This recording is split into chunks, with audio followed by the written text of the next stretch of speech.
Okay, I'd like to call this meeting of the Santa Ynez Community Service District Board of Directors regular January meeting to order, January 15th, 2020. It is 5:30 p.m.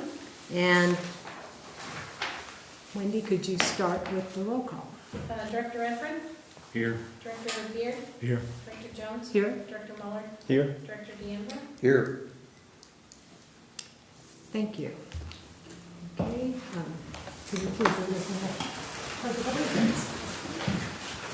Allegiance to the flag of the United States of America and to the republic for which it stands, one nation, under God, indivisible, with liberty and justice for all.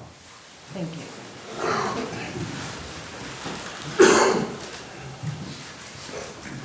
Okay, number 4, director's comments. Do any of the directors have anything they would like to comment on before we go forward? Okay. Number 5, public comments. This is an opportunity for members of the public to address the board. Items of interest that are not on the agenda only, please. So do we have any comments that relate to something not on the agenda? Any speaker comments? I do. Okay. I don't think it's on the agenda. Okay, and may I please ask everyone commenting that you wait to be recognized by the chairperson, because we do have a long agenda and a lot of people here, so you may go ahead. Have I Yes. been recognized? Yes, you may proceed. Okay. I think that this board has made a very foolish choice by forcing their general manager into resignation. My interactions with Mr. Hodge have demonstrated to me that he has a better understanding of wastewater issues in the valley than anyone else I have spoken to. And I've been to a lot of meetings in the last 3 years, Solvang, ID1, and everything else, plus all the meetings in Los Olivos. The Santa Ynez SYCSD in the past has been accused of trying to take over some kind of control from Los Olivos by offering help with the Los Olivos wastewater issues. If this has anything to do with the ousting of Mr. Hodge, it's tragic. Nothing could be further from the truth. The CSD of Los Olivos responded only when I came with a request of 144 signatures that they helped Los Olivos with their problem. Further, the fact that the community leaders in each of these little valley communities wishes to hang on to control and make each little community their personal fiefdom does not serve the welfare of the valley or its residents. And I hope that in the future this may change. But in the meantime, I think the valley residents will suffer with higher wastewater costs and no resulting benefits. I feel that anyone who truthfully looks at the wastewater issue and is not based by political issues will come to mourn the loss of Mr. Hodge. Thank you. Do I know who that gentleman is? Excuse me, My name is Winston. yes, you don't have to identify yourself, but you're free Oh, you to. don't. Yes. Okay, and did we have other speaker slips? Yes, Mr. Higgins.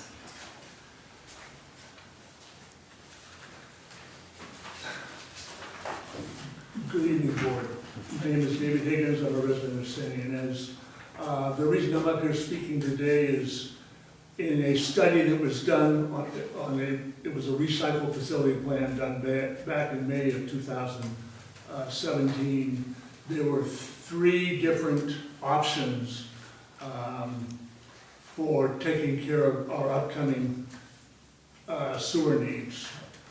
The first one was, and this was started by the board wanting to know what we could do because Solvang's plant was not going to be able to handle. In fact, the plant had been downgraded, and now we were in a position where we were going to have to come up with an alternative plan. We went forward with a study. They came up with build our own plant with land costs and whatnot. That could be a non-starter. Number 2 was to upgrade Solvang's plant, because Solvang's plant is woefully inadequate. In fact, I remember when I was working with the people with environmental health in 1999, they were out of compliance then, and we're going to have to redo it. They were able to put it off and put it off and put it off, but now sewer at a point where they're gonna have to upgrade their plant. The third option on the table, or in that report, was hooking up to the Chumash. I know Mr. Beard brought this up about a month ago, asking that we address that. I was told that was a non-starter. In the interest of transparency to all your stakeholders, I think that is something that needs to be addressed, because the Chumash option was considerably cheaper than the Solvang option. And the other benefit with the Chumash option is we would be in charge of the plant. If we go with Solvang, they're still in charge. They send us a bill, we pay the bill, you have no input into what's done. So I would just like to see, in the interest of transparency, that you talk about the Chumash option, you investigate the fees. At one point I heard it was about a $5 million project, and Solvang's project is closer to $20 million. So in the interest of transparency, I think it behooves the board to not, push that under the table, but bring it out to the people, your constituents in town. Let them have the opportunity to voice their opinion, because I remember Director Jones, one of the things that you wanted, you didn't want it to be the final, well, you are the final say, but you wanted input from the community. So I think you need to give the community all the options. Thank you. Thank you. Thank you. And are there other speaker slips or public comments before we move forward? I see none, so we will go ahead and go to the consent agenda, which would be approving the minutes of the regular meeting of December 18th, 2019, approval of the minutes of the special meeting, January 2nd, approval of the special meeting, January 7th, and the treasurer's dashboard report.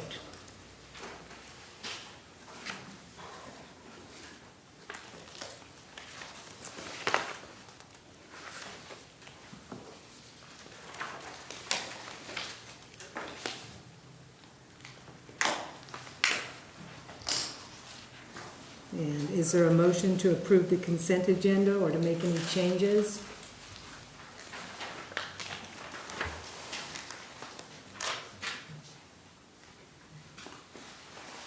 Make a motion, we approve. Director Beard has made a motion, we approve the consent agenda. Is there a second? I'll second. A second by Director Mueller. All in favor? Oh, Wendy, roll call, sorry. So we have a motion by Director Beard and a second by Director Mueller to approve the consent agenda as presented. We'll do a roll call vote. Director Redford? Aye. Director Beard? Aye. Director Jones? Hi. Director Mueller? Aye. Director DeAmbra? Aye. Motion passes. Okay, now we will go to action items 7A, which is the audit report. And we will receive a presentation from the auditor, Jeff Palmer, and accept the audit. Would you like to go speak? I was just to- going to no. introduce him. Okay, this is Mr. Palmer? Yes. Thank Yes. Good evening. Good evening. If you all like to follow along, I have the printout here, you can follow along. It's So also in again- your packet. My name is Jeff Palmer, I'm with Feed Acton Brown, here to present the 2019 audit results. First, I'd like to say that our audit was performed in accordance with generally accepted auditing standards in the United States of America. To describe our process, we come out 2 separate times. During our interim field work, we come out and we assess the district's internal controls. We do this by interviewing staff and management. We document what those controls are, and then we test the controls to determine that they're operating effectively. We then come out during our final field work, where we agree the year-end balances to supporting documentation, and then we perform substantive test work on those balances. We also perform analysis of key relationships between the balance sheet and the income statement. We issue several reports as part of our audit. The first is the independent auditor's report, which you will see we issued an unmodified, clean opinion. This is the highest form of assurance we can provide as the auditor. It reads, in our opinion, the financial statements referred to above present fairly in all material respects the financial position of San Ynez Community Services District as of June 30, 2019. The next report is our management report. That's where we discuss our findings. As a result of our audit, we did not identify any material weaknesses within the district's internal control structure. Our third report is our communication to the governing board. In this report, we identify what our responsibility is under U.S. generally accepted auditing standards, what the scope of the audit is, management's responsibility for accounting practices and policies. We document these significant estimates that are most sensitive, which would be cash and investments and capital assets. We include any corrected and or uncorrected misstatements, which can be seen at the back of the management report. We also report that in that report, we also report that there were no difficulties encountered in performing our audit, and we had no disagreements with management. Moving over to the financial highlights, you'll see on the condensed statements of net position, total assets increased by $517,000. Current liabilities remained flat at a decrease of $608. Overall net position increased $517,000. Of that, you'll see the unrestricted net position increased by $657,000 to $4 million. This unrestricted net position is also what's available for use in future periods. On the condensed statements of revenues, expenses, and changes in net position, you'll see that total revenue increased by $147,000, total expense increased by $12,000. The net income before capital was a positive $135,000. Of that, that was the change from prior year. It increased by $135,000. So that was the $377,000 that you see. With the addition of the capital contributions of $140,000, gets us to $517,000 overall increase in that position at the end of the year. Before I ask if there's any questions, I'd like to thank management and the board for their cooperation and assistance extended to us throughout the audit. Are there any questions? I have a question. We appear to be in really solid financial health, and is there a reason that we continue to go up? Is that just because of the increase in our regular fee increase? Or? There are increases in the service fees that you'll see. Also can fluctuate too with capital contributions that you receive. That can go up and down in a given year, so that's why it's all the way down at the bottom of the statements of revenues, expenses. It's on the bottom. But overall, yeah, it's positive. I mean, the fact that the expenses didn't increase one for one with the revenue, it only went up $12,000 as opposed to the total revenue went up $147,000 was great. So. Are there other questions or comments from the board? I would then entertain a motion to, well, we got the presentation, so now I would need a motion to accept the audit report for June 30th, 2019 as submitted. And do I pronounce that Fedak? Fedak and Brown. Fedak and Brown. Yeah, thank you. Well, I'll make the motion that we accept the presentation as delivered to us from Fedak and Brown. Seconded? So we have a motion by Director Mueller and a second by Director D'Ambra. Wendy? Do you mean to accept the audit report? The audit report. Yes. So we can That's amend your correct. motion to say audit report? Yes, Okay. please. So we have a motion by Director Mueller and a second by Director D'Ambra to accept the audit report as presented for fiscal year ending June 30th, 2019. We'll do a roll call vote. Director Redford? Aye. Director Beard? Aye. Director Jones? Aye. Director Mueller? Aye. Director D'Ambra? Aye. Motion passes. Okay. The next item on the agenda is discussion and possible action regarding mainline extension on Horizon Drive. And I believe that we have an engineer here. Is it Yes, Mike Kilborn. Mike Kilborn, yes, I know we've met before. So what we wanted to do was make available, we have people here from Horizon Drive, and we have questions, and I think probably some of the people in the audience may also. So let's start with, does the board have any questions or comments while we have the engineer here on the Horizon Drive extension? Not yet. Okay. Well, I might have one. So when you came up with these numbers, are they just sort of based on very similar jobs that you were involved in? So that's, Yes. We do a lot of sewer work, a lot of sewer design, construction, and they're basic numbers based on projects that we've completed in the last couple of years. So it's just it's a ballpark figure based on preliminary plans that we put together, okay. just for budgeting purposes, basically. So, Question for you, sir. Yes, Keith. There's a contingency number in there, 15%. Is that fair to say with the numbers you've given us?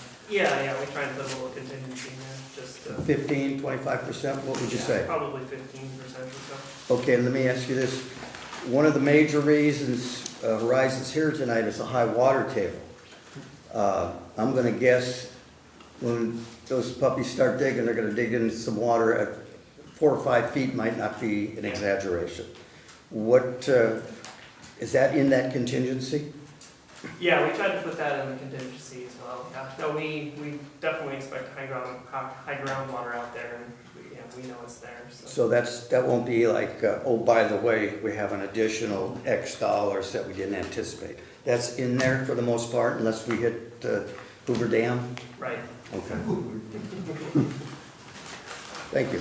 so I kind of a follow-on question to my first one. So when you did this estimate, I mean, a lot of times when you estimate, you can either use numbers that you've taken from a similar job and factor them, or you can do a bottoms up. And I'm assuming that you didn't do a bottoms up here. This was really just factoring basically from similar. Exactly. And also in an area where there was a high water table? Numbers you mean that we used for? Well, you know, your contingency Reference. factor that you used on this was kind of very similar to another maybe problems job, or? Yeah, so the numbers that are in there are a little bit higher than I would have estimated for somewhere where we didn't encounter groundwater. Okay. Yeah. 3 easements. This is not in here, right? That's a Correct, separate? that's not in there. Okay, so what's your guess, educated professional guess, an easement route was gonna run? I am not in that field, I would have no idea. Okay. Yeah. I thought I saw something that had easements listed, or price for easements or estimate. Uh, I read it tonight, I thought. I'm not sure where you saw that, but I know that I have discussed this as a participant on this board before. We have discussed the numbers, but I don't recall. And then I would also like to ask, Isn't this easements right here? where is that? Maybe I'm missing it. Easement. There's no number. Alright, so these aren't first two properties. Yes. Yeah. But these two easements here.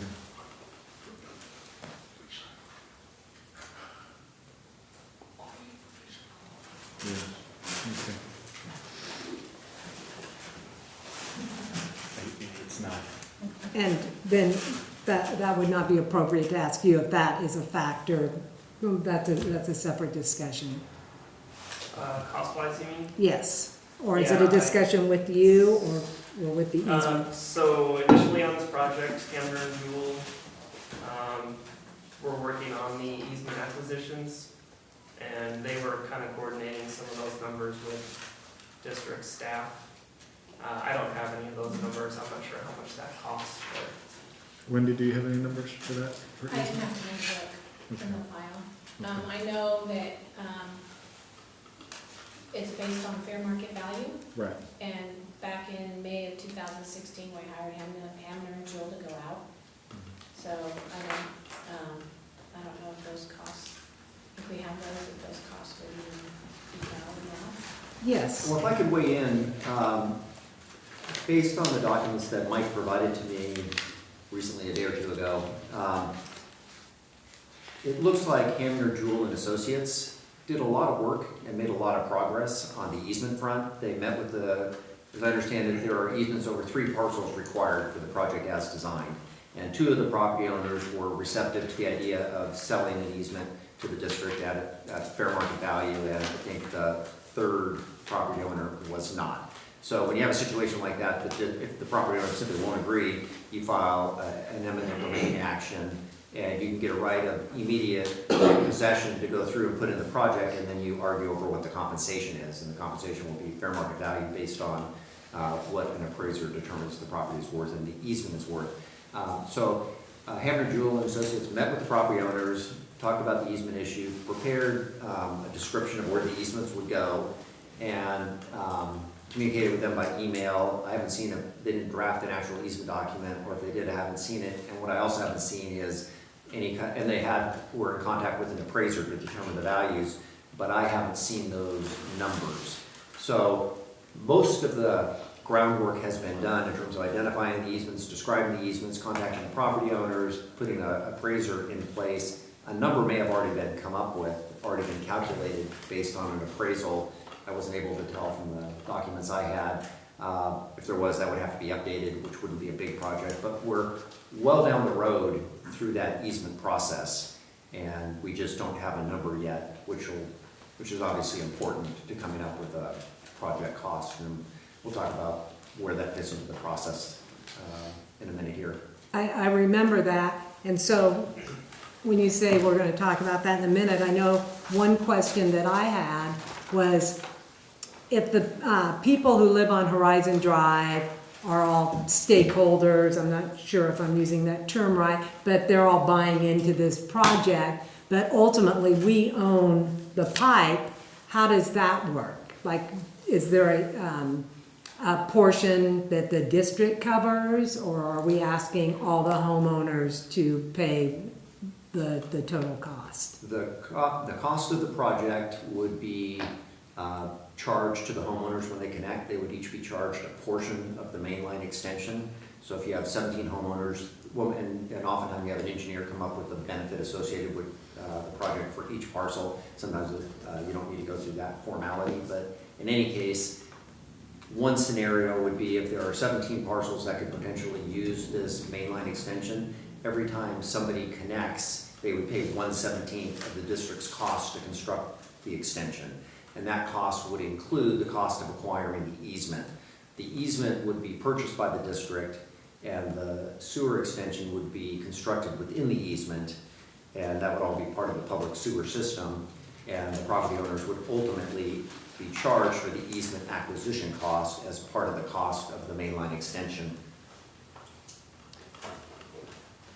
So, what, if we put this system in and then later we use it to extend to other parts of the valley, do the people that paid for this original piece get any reimbursement for the use that the district's using their windfall of the line to be able to use it to extend up, say, to stadium perhaps? Do they get any reimbursement for their investment, or is it just they pay their fee, and if we use it for something else, that's... Generally, you wouldn't provide a reimbursement there. If property owners get together and put in a sewer line on their own and pay for it on their own, and then deed it over to the district, which is not an uncommon arrangement, especially when you have just a couple of property owners.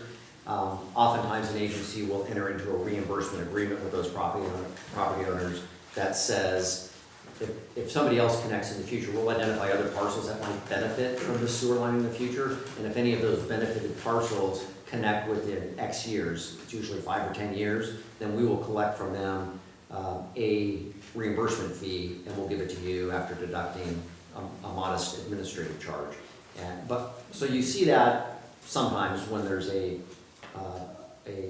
sewer extension financed, paid for by private owners, you don't see that, in my experience, when becomes part of the public sewer system and the district initially finances it.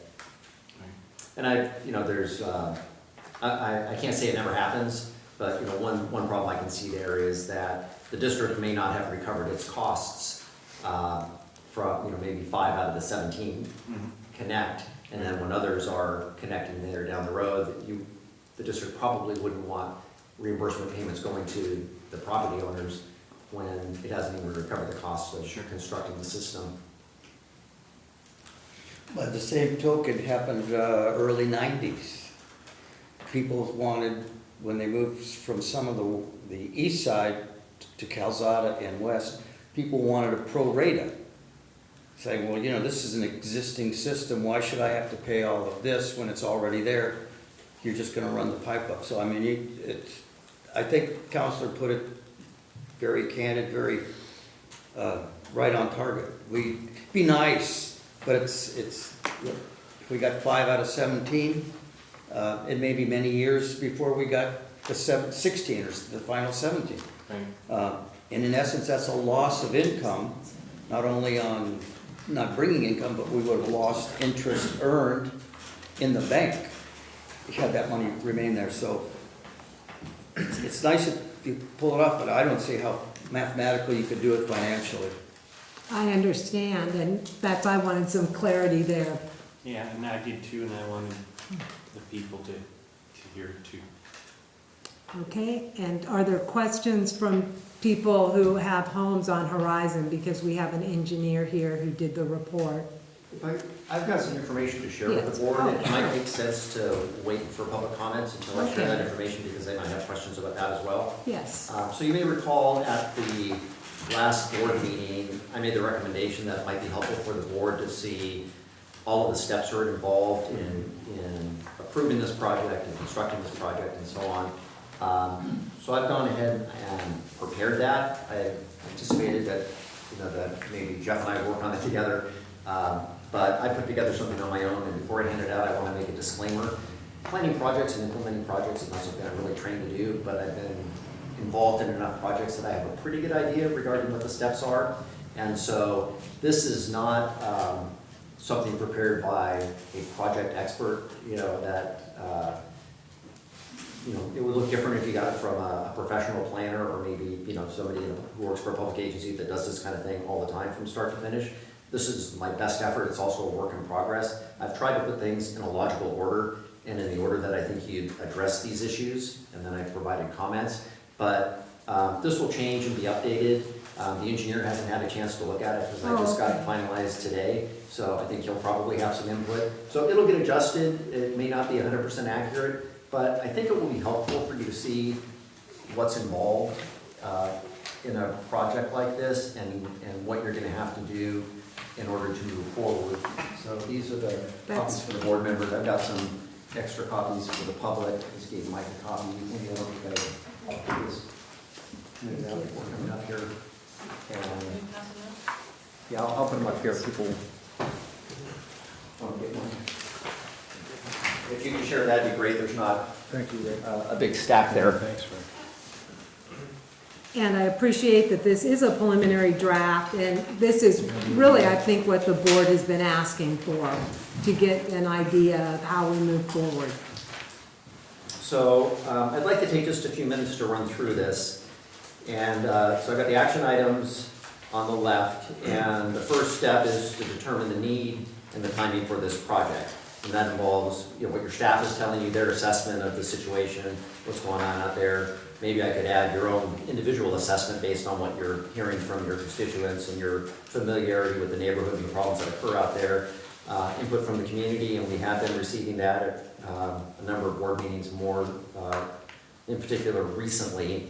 And then input from the county public health. We have letters from public health indicating we've got a real problem out there. The recommendation is that the area of the sewer. And so you see under the status and comments, I don't know if there was a specific board action on this, but at a minimum, I think by consensus, the board has determined that there is a need for this project and that you want to move forward and that you want to move forward now, rather than having this be a project that you take on 5 years from now when the problems become more critical. So the next action item is to establish a policy for minimum level of support by impacted customers. And you may recall that at your November board meeting, you established an ad hoc committee, or maybe there was already an existing committee. Anyway, you gave direction to a committee to come up with a recommendation for a policy that says, we will take on a mainline extension project and fund it if there's X% support within the area to be served. So I think that effort is still ongoing. I don't believe the committee has come back with a recommendation for a policy in that regard, and I know you haven't adopted a formal policy in that regard, so the comment there is that the effort is pending. The next step I have is to determine the level of support that actually exists for this particular impacted community. And although you don't have a policy, you have had your committee members out knocking on doors and talking to people, and you've heard from your constituents, and based on that, I think that what you've been told by the ad hoc committee members is that there appears to be more than a sufficient level of support in order to proceed with a project like this, meaning there are people that are going to want to connect. And there are enough people that are going to want to connect. So based on that, the next step I think would be to authorize that a layout be designed. And there was a preliminary design, and at this point I'm told by your engineer that the design is at a 90% complete level. And this is the 90% complete level. So keep in mind, we did put these plans together last year, and since then, the San Dakota has put in some sewer. Some of it was shown on this plan, and some is kind of deviated from this plan, so the reason I say it's at 90% is because a little bit of rework needs to be done to connect properly through that San Dakota property. So something that isn't specifically addressed here is that you want to be comfortable with this design. I know there's been a lot of talk about, and a lot of questions asked about, well, can we connect over here, and can we go under the road, and are there different ways of handling this? One of the things you consider is, do we want to look at a pressurized system, a low pressure system, and I don't believe there was a lot of enthusiasm for going that route, but you'd obviously want to make sure that everyone on the board supports this particular design. I talked with Mike about it a little bit, and my understanding is this is really the only design that is feasible as far as going under, and I don't know the layout here, so I may not be speaking accurately, but going under 245 or 246 would be too expensive. Going above the existing pipeline would make the line too high to flow by gravity, and so taking things like that into consideration, this appears to be the most feasible design, the most reasonable way to design a system like this, and it would involve the easements over 3 parcels in order to make it work. But again, it will be important for the board to look at this and be comfortable with it, and to hear from the community that this is something that works from their standpoint.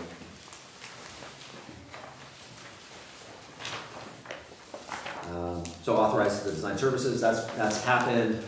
Obtain an engineer's estimate of probable construction costs, and you have an updated construction cost estimate tonight that was put together, I think we got within the last couple of days, so it's current. It doesn't include the easements, and there's lots of things that there are also lots of additional costs that we'll talk about in addition that individual property owners will incur. One thing I wasn't clear from on this is the difference between the two costs. You have the sewer and Horizon and the sewer through easement. What's the difference there So for my benefit? Yeah, the sewer through the easement, that is just the sewer going across those 3 private properties.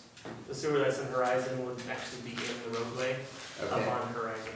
So the project involves those combined costs? Yeah. Okay. The combination of the two would create the whole sewer network needed for Horizon. Okay.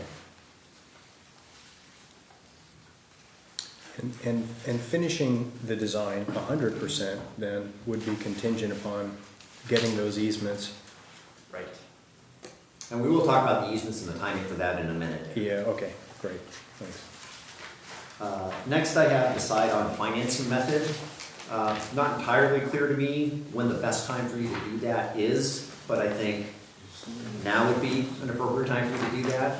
And you had various financing options presented to you most recently at your November board meeting. And since then, an additional possible source of financing, the RDA financing, has been identified. And we talked about having a resolution adopted, which would get that application process started, but then have held off on that because it seemed premature to me, at least, when we were looking at this list until you decided on which financing you're gonna pursue, why adopt a resolution and head down that route. You may not go, you may not want to get that particular financing, that may not be what you select. You know, you also have to look at your district reserves and see if those can be used in whole or in part, which will fit into the financing package. But I think some careful analysis and focus on those financing options is important, and that you make a specific decision there, because you're gonna kind of commit yourself and head down that path. Next is assemble customer costs for connecting to sewer. And then there's a number of bullets there. And the first one is share of the mainline extension. This is what we talked about. In my example, if there are 17 property owners, they would each pay 1/17 of the cost for the mainline when they connect, if they connect. There are also project fees for project 1 and 2. This area benefits from an earlier constructed sewer line, and the district has been charging an extra fee for properties that connect to that extension. Something we need to look at that we don't have a policy on and that we haven't done before, I believe, are charging fees for the extension that went under it says 245, it's 246. Close. Yeah. And I don't know what those costs are at this point, or how we determine which parcels are benefited and how we come up with a charge for that, but it's something that we need to think about and make a decision on as we go forward. There are annexation fees, those were deferred. When the annexation was done, the district absorbed that cost, but the plan was to charge individual property owners at the time that they connect, if they connect. There's the district standard capacity fee, which is, what's the ballpark range on that? Is that 5,500? 56,750. Okay. Could you repeat that? $6,256.72. Then there's the cost for abandoning existing septic systems, constructing a private lateral and all the plumbing that goes along with that. There are permit inspection and plan check fees that go along with constructing the lateral. And there are fees for district staff time, legal counsel noticing, publication, and recording if they enter into an installment payment plan. And the next box relates to an installment. So on these costs, my thinking is we need to know the cost of the project, and we're close to having that. We need to add the easement costs to that, and then we need to figure out what the costs are going to be for all of the direct owner costs. That's not something we really need to know, but the owners need to know that. And then we can come up with a total all-in number, so the owners know this is what it's going to cost if I connect to the system. And then next we need to look at our installment payment plan and see which of those costs can be covered by the installment payment plan. I think all of them can, and if not, we might want to consider an amendment to the installment payment plan. But if a customer applies for an installment payment plan to cover all of these costs, then it can be spread over a 20-year period at a low interest rate. And it would be nice to be able to calculate what the payment is. So an owner could look at the situation, say the total project cost, is X. The total cost that I incur personally are Y. You add all those together, you get a total, and if you spread that over 20 years, my annual payment to go on sewer is going to be this amount. And I think that would be the most meaningful. That would be the most meaningful information for the owners to have, and that's why I've set it up this way. I agree and appreciate that. So under obtaining easements, we talked about that, and the timing is a consideration, and I say that because you don't want to go out and acquire the easements and pay for the easements before you're well down the road on the project. On the other hand, the project can't proceed if you don't have the easements, and so I'm still sort of thinking through when the best time to do that is. Mike has indicated that in the easement documentation, we might be able to build in some contingencies, and by that, I assume you're thinking that it says something like, if the project doesn't proceed, we don't finalize the easement and you don't get the payment. And that might be the way to address it. I just am not able to draw on any prior experience regarding how that's been handled on projects in the past. But pretty soon, we're gonna need to address the easement issue and obtain the easements. There's a requirement whenever you're proceeding with a project that you conduct environmental review, and if there are significant environmental impacts, or there's the potential for significant environmental impacts, you need to do analysis of what's called a negative declaration, or in some cases, if you can't mitigate those significant impacts, you have to do an environmental impact report. For pipeline projects like this, there are usually exemptions under the California Environmental Quality Act, CEQA, that apply, and in that case, you simply fill out, you have your environmental committee, which right now is just your general manager, fill out a preliminary environmental review form, they bring it to the board adopts a resolution saying we find this is exempt from CEQA, and you file a notice of exemption. It's a very streamlined, easy process. I'm assuming that that will apply here, and that we won't identify any unusual circumstances that would result in significant environmental impacts. But you have to go through a process of analyzing it, and we haven't done that yet. Next step I have is to obtain permits. I would think at a minimum there would be an encroachment permit required because you're going to be in a public road. And in my experience, projects by public agencies like this are exempt from building permit requirements. And there's always a question that we have in the county is whether a grading permit is a building permit or not. Sometimes you're exempt from that, and sometimes you're not. But we'd have to figure out what permits are required to get those. And at around that same time, you would authorize an engineer to finalize the design, prepare the plans and the specifications, and prepare the bid package. And Mike tells me that's about a 3 to 4 week process. And then that comes back to the board, and although it's not something you're probably going to read carefully, you formally approve that before it goes out to bid. Then you go out to bid. Well, an optional step is you may want to hire a construction manager. If you've got a new general manager by that time who's got experience with public works projects, you may not need a construction manager. If you've got a new general manager who doesn't have that kind of experience, or you don't have any manager when you're moving forward, then you might want to have a construction manager to oversee things and coordinate, make sure that they're complying with all of the requirements in the bid documents, et cetera, and organize inspections and that kind of thing. Next step is to advertise for bids. That's something you're required to do. And then you get sealed bids in, you open those bids, you review them carefully to make sure that they cover everything that they're required to cover. And the ones that do conform, you tabulate, and then those come back to the board, and the board awards, assuming that the cost isn't way beyond anything the district wants to pay, you award the bid to the lowest responsible bidder. Then there's a process for the contractor to provide bonds, to make sure that the project gets completed and all of his workers get paid so there aren't liens, and the contractor provides certificates of insurance and kind of details like that. I added something here, and it's not language that really tracks your public outreach policy, but I think you would want to notify the customers and the public regarding the project schedule and what the impacts are likely to be, so that nobody's surprised that you're proceeding. Not a legal requirement, just a practical consideration. And then you issue a notice to proceed to the contractor, and he begins work usually within 10 days, or sometimes a longer period, depending on what the district's needs are.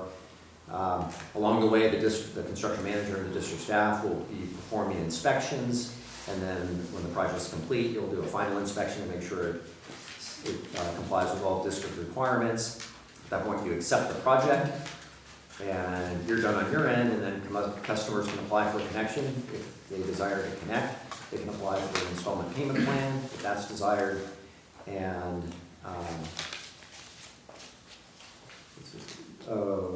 customers that are desiring to connect will abandon their system and construct a private lateral. And there's a requirement for payment of fees and all of that. That's not listed there. So this is an initial shot at laying it all out to give you a roadmap. This is great. I appreciate it. This is what we need to do to move forward. So we can, we can look at what you want to do at your next meeting, the steps you want to take at your next meeting, or subsequent meetings, and talk about, putting dates to these items. But I'll see if there's any questions or need any more information. First of all, thank you. It's outstanding. It paints a great picture. Okay, thank you very much, Counselor. With the way this is agendized, can we make motions on moving this forward Yes. today? Yeah. Thank you. Okay, good point. Yes, we've had a lot of meetings, and I feel like we're getting some momentum now, so yes, Director Deambra. We're on item 2 about the number of people who are willing to contribute or sign on to the project against our costs. I personally feel, I've thought about this for a little while, this is an unusual situation. It's a dire situation for some of you.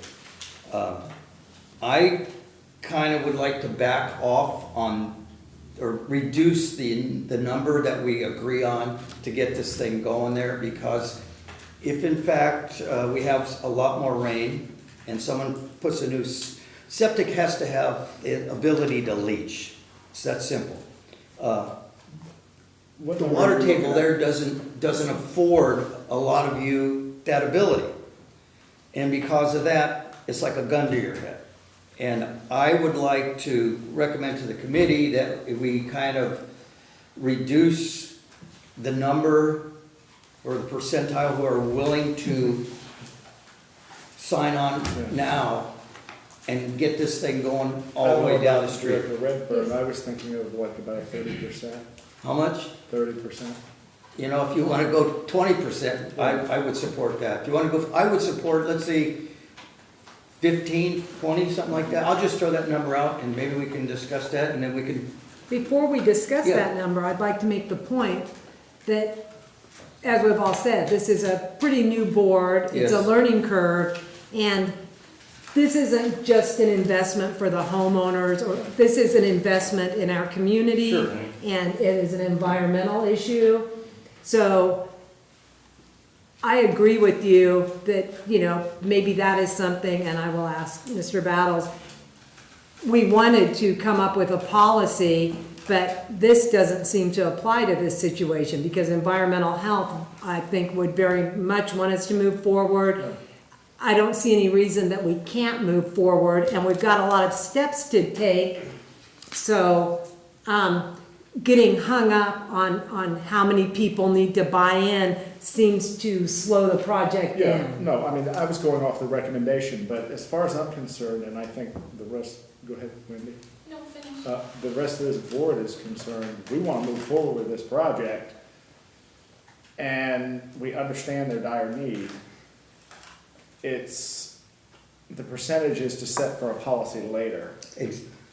I would Yes. agree with. This project, we've agreed we want to move forward with, or I think we've come to a consensus that we want to Yeah, move forward and with. that's what the second box really says Yeah. is, oh no, the third box. Yeah, Yeah, notwithstanding the fact that you talk about having a policy and talk about having a percentage threshold, you've decided by consensus, I think it was pretty clearly stated that yeah, for this particular situation, you're ready to move forward We're ready now, to move and that you forward. think there is more than enough support yeah. and more than enough reason to move forward, whatever the actual percentages are. I think Right. We have my a sense was you responsibility. covered that ground and made that decision by consensus. Yes, Wendy? Just so you know, based on the prior evaluation that we had sent out, and then when the ad hoc committee went out, there's 6 homeowners that are in dire need of sewer, and that's 35%. Right. So, So that's why I was figuring in the 30% range was, that's helped me push it forward to say, let's get this done. I agree, but I think the Ivies are an example of where we have a responsibility. These Yeah. properties, have been annexed in. I but think we as all move forward, agree that yes. we want to move forward with this. And one thing that I'm still not clear on, and that is the financing, and I would like to ask Wendy, probably a couple years ago when you first came forward with financing through this, I still don't have a really clear understanding if this was my property, these different options. Like the more options, I get a little confused by it, frankly. So I don't know, people put in sewers all the time. I'm sorry, the financing, us Yes. financing, or financing, holding a note for, or financing it for each rate The case? second thing that you're Okay, saying. for each rate Yes, case, that's yeah. not clear to me, and I know that there is probably some standard, and Wendy, you might be familiar with what makes the most sense and help the homeowners with that. Well, with like, projects 1 and 2, which is the Samantha Country Road Calzada projects, the district funded that, and then they, as the properties needed sewer, they paid their proportionate share. And then you can, form an assessment district where they like do everything themselves and they come up with the costs and all that. Or we go out with a third-party loan where, you know, we go to RDA and we say, okay, we need, $4 million for this project. And then they give us the $4 million, but we pay a monthly payment on that. Or you can go, I think it's the SRF loan, where we made, we borrowed money for the building probably 10 years ago, and we made like a payment once a year or every 6 months. But we paid that off because the interest rate was so high, and the interest rates in the checking accounts were so low, so it benefited us to pay it off. So you just kind of have to decide, you know, how you want to go. Well, I mean, with the Kind of the timing way- issue, them forming an assessment district probably isn't the best thing for them, because it's gonna take a long time to do. okay, that's really where I wanted clarity, and the more options Financing it doesn't got. concern me, because we have the cash, we could pay cash for it if we needed to. We could, Not that that's our first option that we want to do, but there are financing options for us to look at. yes, and so, the RDA, they have financing, but we have to do the resolution to authorize whoever to start the procedure. And then CSDA has, financing options. I'll learn more about that on the 27th. But then, Jeff had also found, the bond company, where we can go through and get financing from that bond company. What about So we have that What about the resource. USDA that we talked about the last meeting? That was the RDA. That's the RDA, Yeah. okay, So we have 3 potential options. options to get funding for ourselves.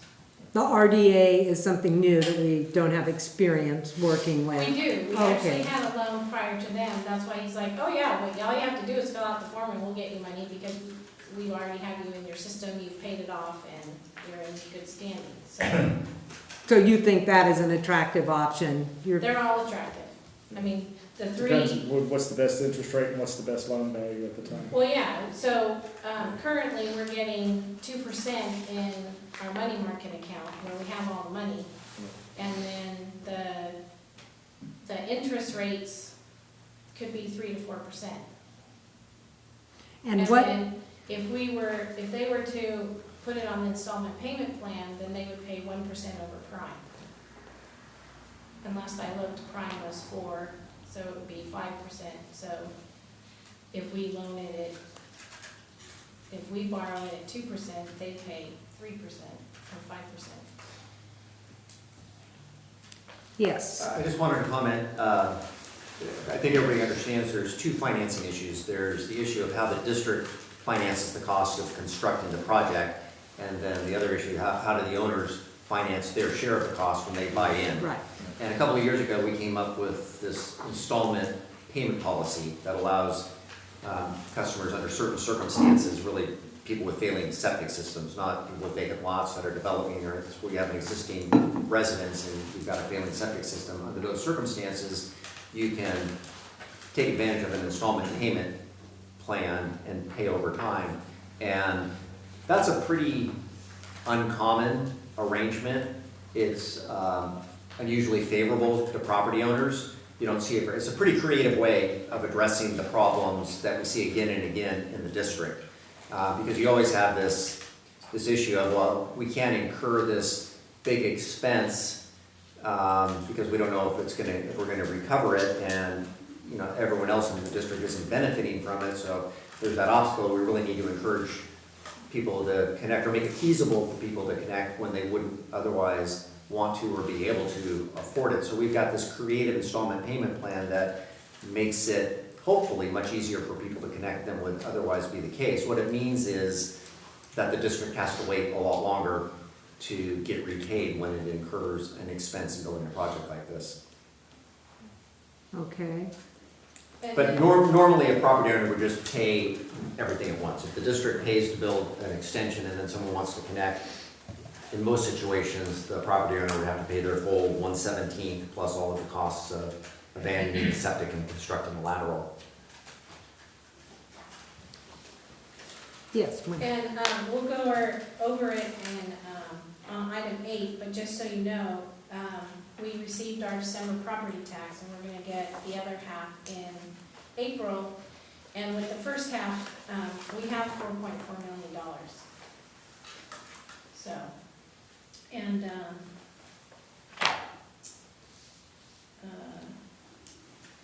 I don't have that with me, but, it's based on, the reserves we have. I think we have like 1.1 million in reserves to pay for projects.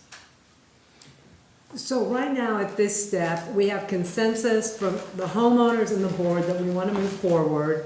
We have some financing choices, and that is something that has to happen before we go to another step, so. It's recommended that you make that decision before moving on to the next step. It could be deferred. I don't want to down the defer road a bit, anything. But I think now is the time to make that decision and make that commitment. And I had envisioned maybe spending the time at the next board meeting, carefully reviewing each of the options. And there's some additional information we should get before we make a decision on that, specifically relating to whether there are restrictions on the use of certain reserves. Because we can, potentially we've got some unrestricted reserves that you could use for this project without having to go out and get financing. That depends on the purposes for which those fees were collected way back when. And then you also have to consider your capital improvement plan, and do you need those reserves for particular other projects in the future. So there is some analysis there, and I don't have really any information relating to that. We'd have to get up to speed on that so that the board would know what the situation is there in that regard next time. So look at reserves, look at all of the financing options that Wendy has just summarized, and then the board can make a decision regarding which type of financing it wants to pursue. Okay, that makes sense. So I guess I need to know what needs to happen tonight to move the chain, to go forward. Here's kind of what I see, there's three things we need to do. Number one, we need to finish the engineering, Yeah. which we're 90% done. We need to move forward with the easement, and we need to work with Caltrans to get the permit to go to connect. We don't need we've already crossed, so we don't need a Caltrans permit. You will need a county of Santa Barbara permit, but you won't need that until it actually goes into construction. Okay, It's so there's not- two things we need to get done now, is finish the engineering plan and get the easements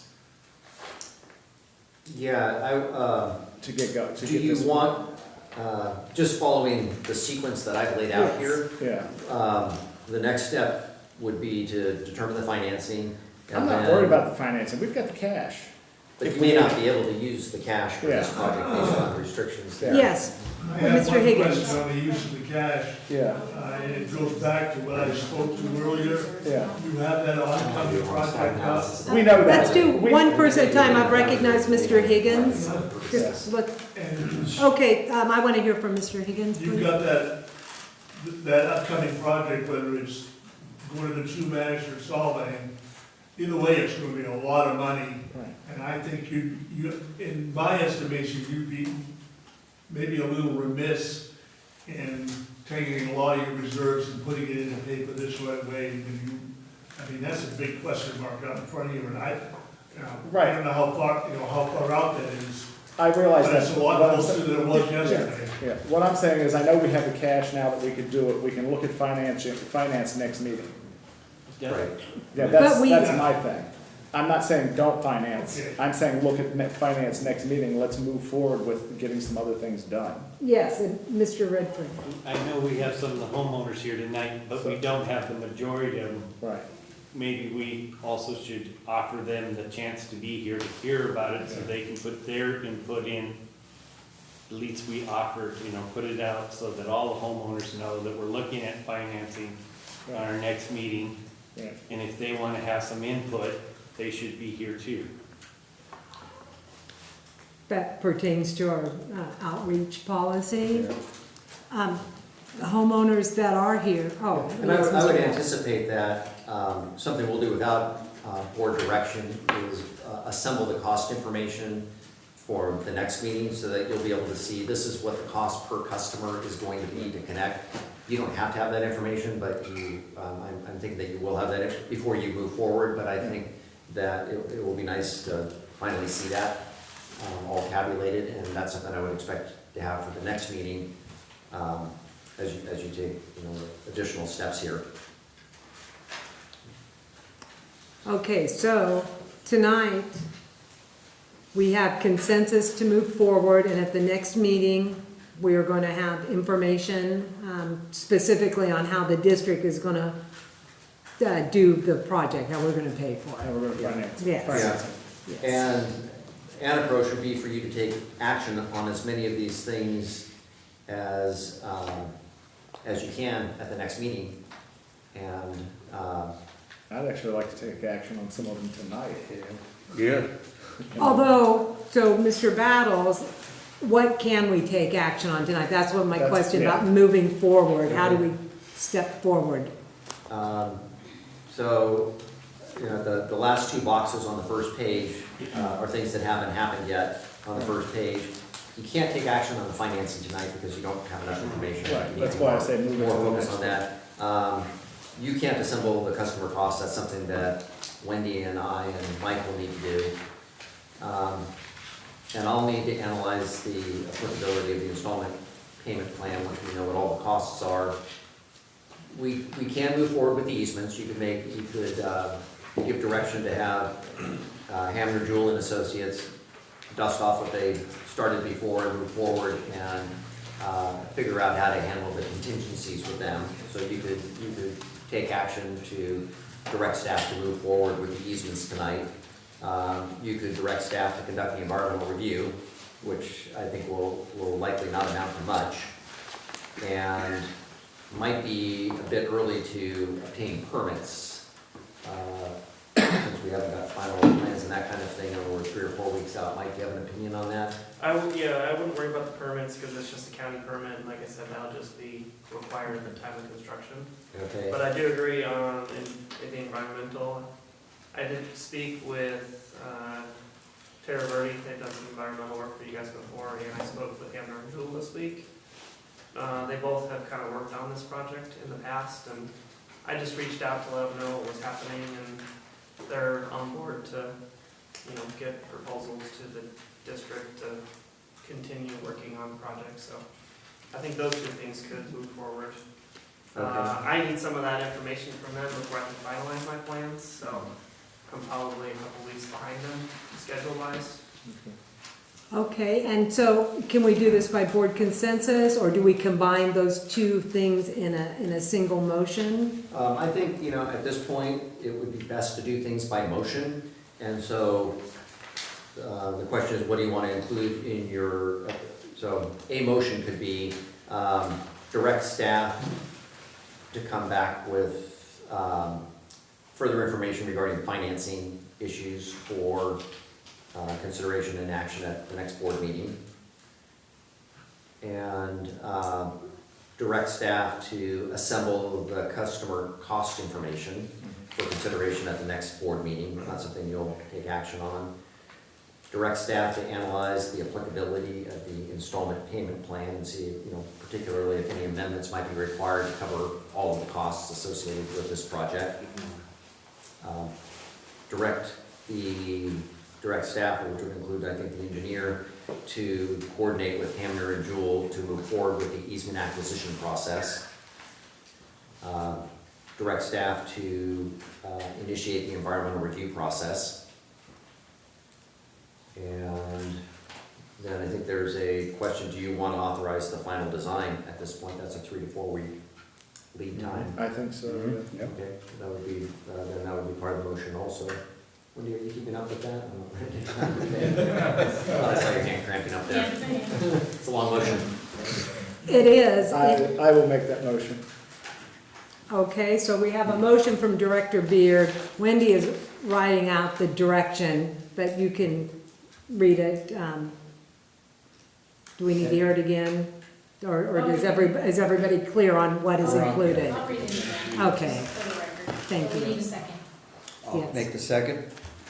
So we have a motion and a second, and then Wendy will Okay, read it. so we have a motion by Director Beard and a second by Director Diambra to direct staff to bring back further financial information, assemble customer cost information, analyze applicability of installment payment plan, coordinate with engineer to work with Hamner and Jewel,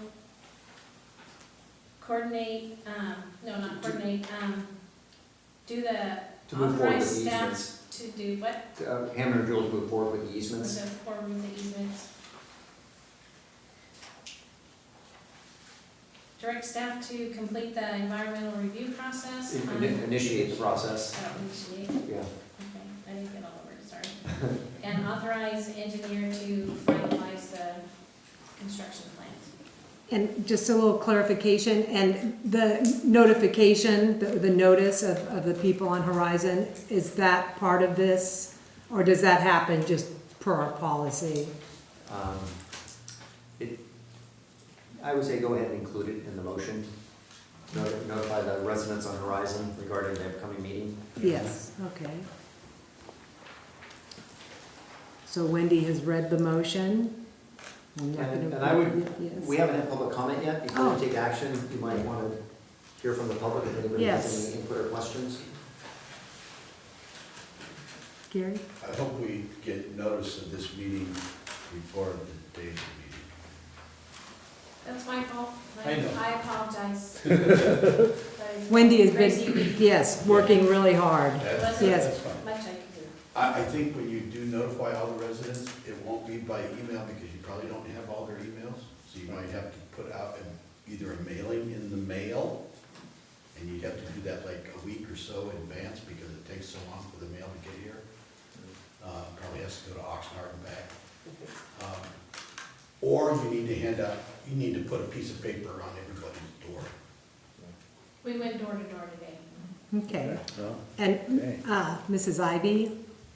You know, a few meetings ago, it was mentioned that we had 23 homes on Horizon Drive, and I corrected that at the time that we have 18 homes. Tonight, we are hearing 17 homes. So when you're calculating out our share, I want to make sure that it's 18 homes.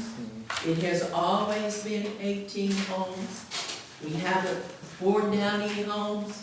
We haven't added any homes. It is 18 homes.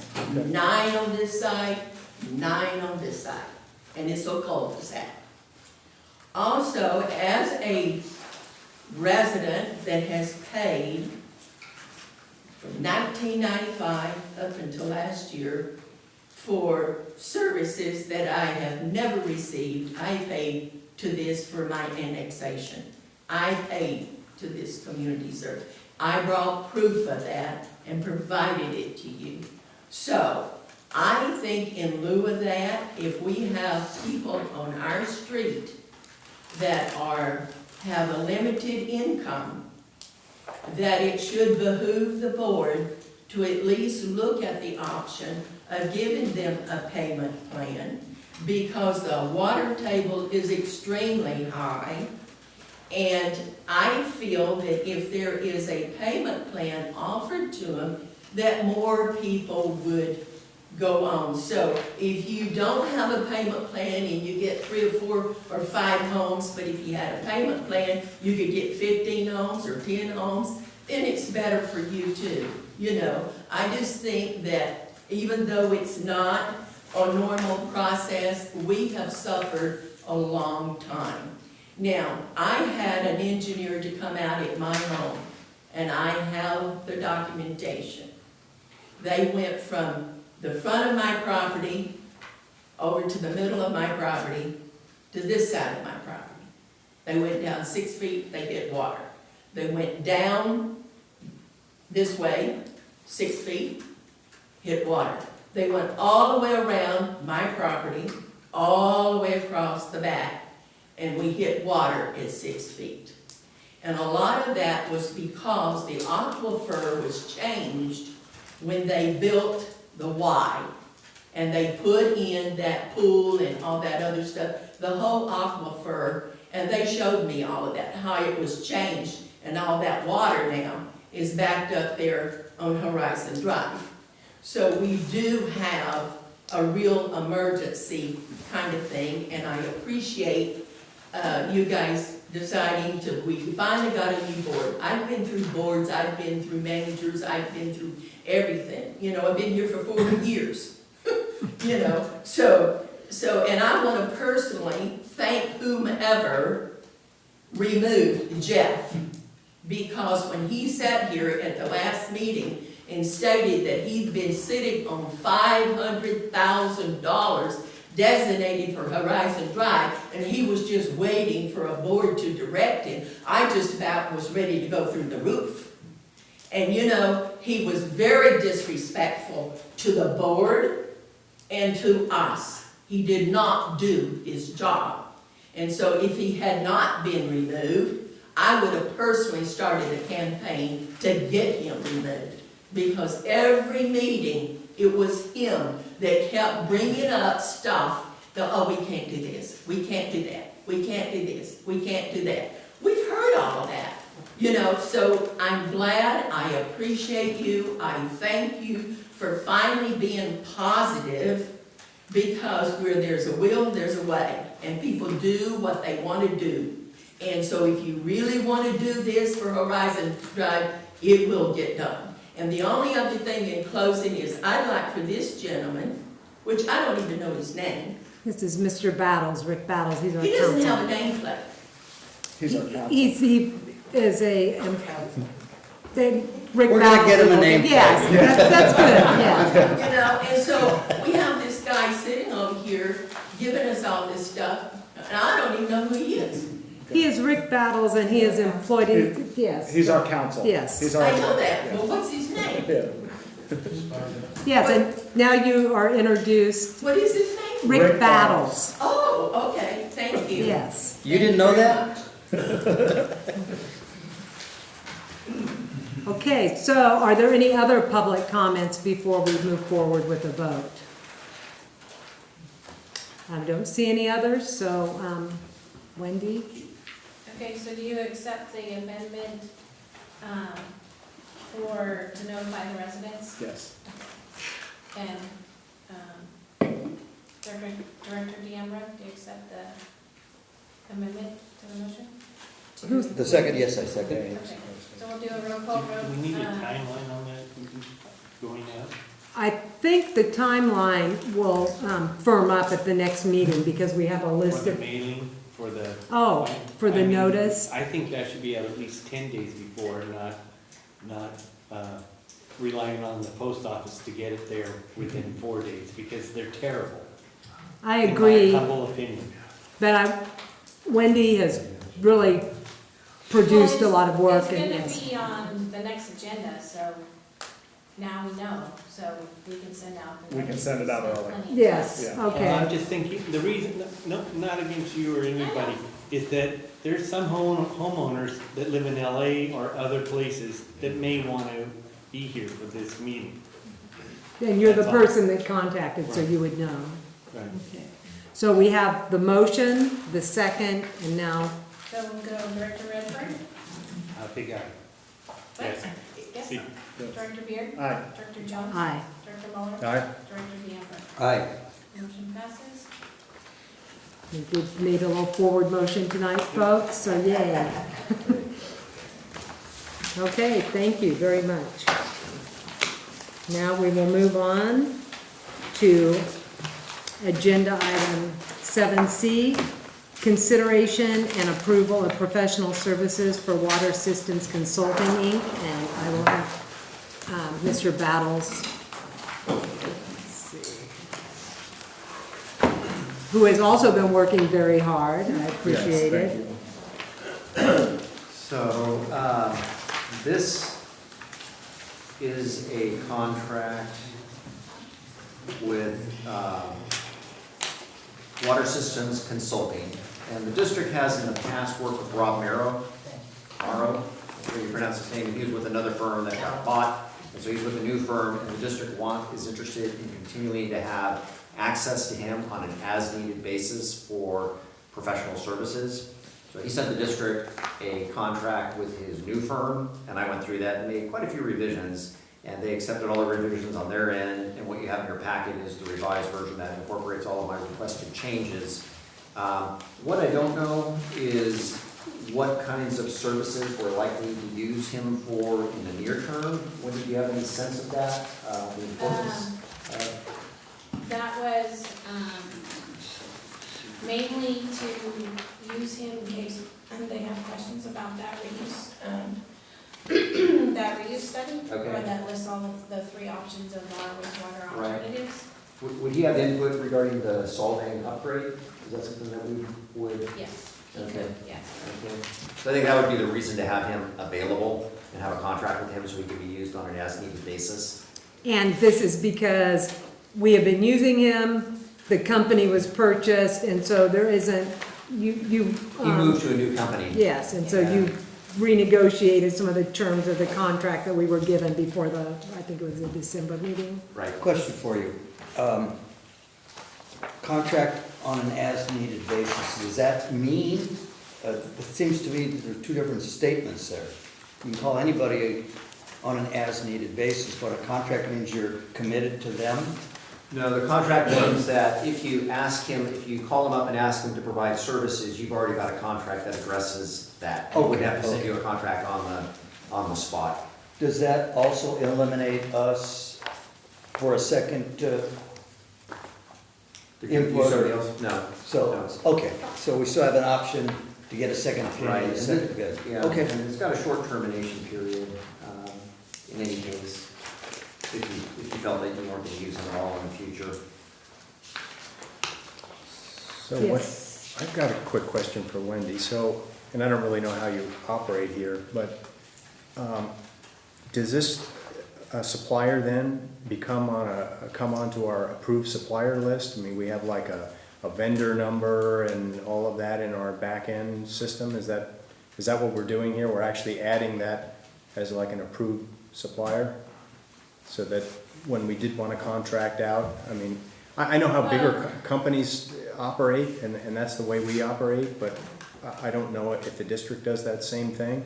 Well, we would only use them for engineering purposes. So if someone says, okay, we want to get a second opinion on Horizon Drive, Right. okay, because we have a contract and you've authorized us, it basically directs staff that yes, we can call them and get a second opinion with that company if we need to.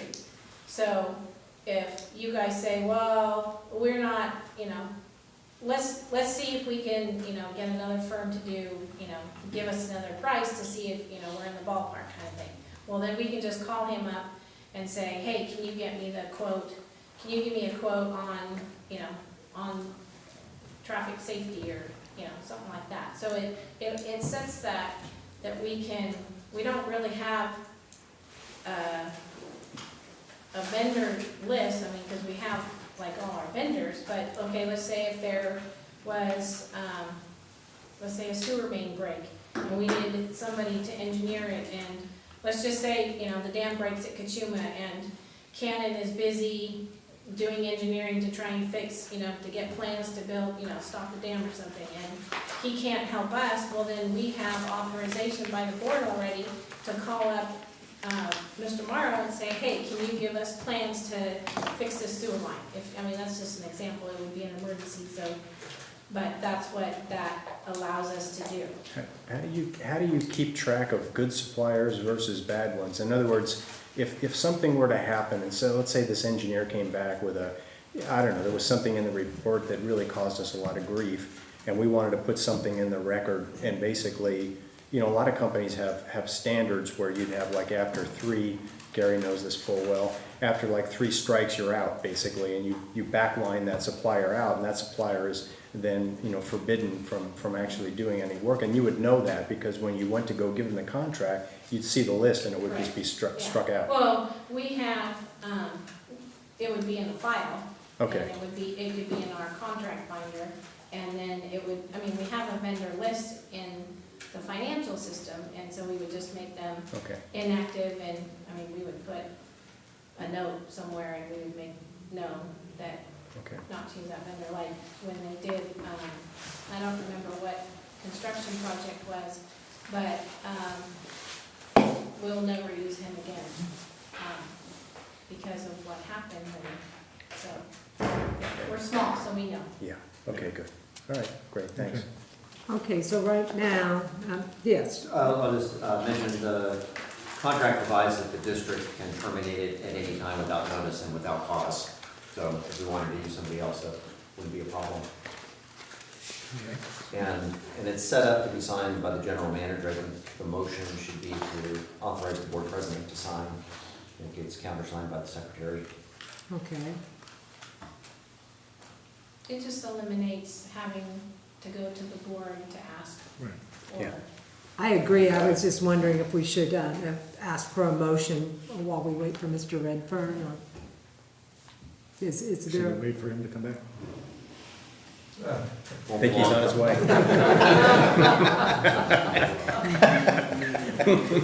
Timing. That was good. Yeah.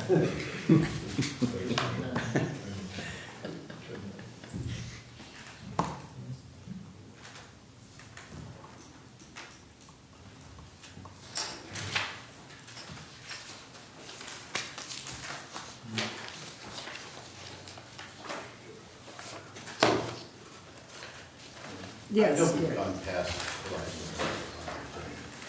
I do have a question. You come back next month to projected cost for us homeowners, and it's like $100,000. We're gonna say, now we're gonna put in a new our own septic system. Because we can get one for $50,000 or $60,000. It's state of the art. You're not gonna proceed, correct? Right, this is a list of steps, but we're bouncing back to that agenda item, but I like where we're at. And, I sure hope yeah, it's not that high, because you're talking 1/18 of the project, and I don't know how much that's gonna cost. oh, Mr. Redfern is back, so what we're doing now is we're waiting for a motion, if anyone would like to make it, to authorize Rob Morrow, and I don't remember the new company's name, Water Systems Consulting. Water Systems Incorporated, to authorize the, well, let me go to the staff report, I'm kind of papered out here, So just approve the agreement. To approve it and for have the professional president and and secretary. secretary sign. I make that motion. Okay, so we have a motion, is there a second? I'll second. Okay, we have a motion by Director Beard, a second by Director Muller, to approve the agreement for professional services with Water Systems Consulting with the change of applicant resident signing agreement. Okay, We'll do a roll call vote. Director Redfern. Aye. Director Beard. Aye. Director Jones. aye. Director Muller. Aye. Director Deandra. Aye. Motion passes. Okay, we will move to 7D on the agenda.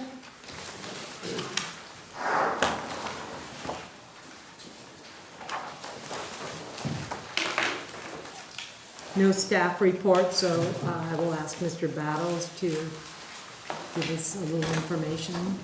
Yeah, the purpose of this agenda item is to address a long list of transition issues and kind of interim issues related to resignation of the general manager and how the district operates during this interim period and what to do about recruiting and so on. We wanted to have Nate Kowalski, the district's labor counsel, participate in the meeting by phone just because labor and employment law issues may come up. There's a letter that we received from the Teamsters, which we're going to touch on only briefly, but he's the one with the experience in this area, so I think it would be helpful to have him join the meeting by phone. So I've got a number for him. And we would like Wendy to operate the phone. It was very daunting last time. The number.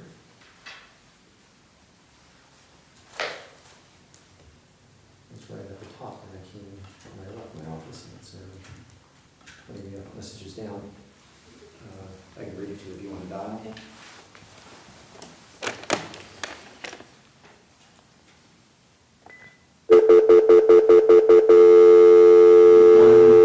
562-305-9564. And I was texting during the meeting just to let you know the heads up as to when we're really getting to him. Okay. It was district business. Hello, Nate. Nate? This is Karen Jones. The entire board is here, along with Rick Battles, and we're discussing item D. I think Rick filled you in. So, Yes, good evening, everyone. good evening. So the first issue that I was going to address is the settlement agreement that we have with Jeff Hodge. You may recall that there was a term sheet that was signed after the last board meeting, and it called for a settlement agreement to be drafted by the 8th, which happened, and signed by the 13th. So it was drafted by the 8th. It was delivered for signature to Jeff Hodge's attorney on the 13th, but we haven't heard back from his attorney since then. Nate, do you have any update at all since we talked earlier today? No, only that, as you know, Rick, I had emailed Mr. Hodges' attorney to inquire as to whether the executed agreement was ready, and I haven't heard back from her. My speculation is simply that Mr. Hodge is waiting for the board to ratify the long form agreement before either signing or delivering a signed copy of the agreement. The long form agreement is simply the deal sheet that the board has seen, plus some legal terminology that clarifies the scope of the releases, etc. But I don't see any reason for the board not to go ahead and ratify the agreement because it's consistent with the authority and direction given to council. So I would anticipate if the board were to ratify it that we would expect to receive an executed version from Mr. Hodge or his counsel shortly. Okay. The only thing I would add to that is if you ratify it, it would be, on the condition that we'll not deliver it until we've confirmed that it's been approved and signed by Mr. Hodge. Did you want to comment, Nate, on that? Yeah, that makes perfect sense. Okay.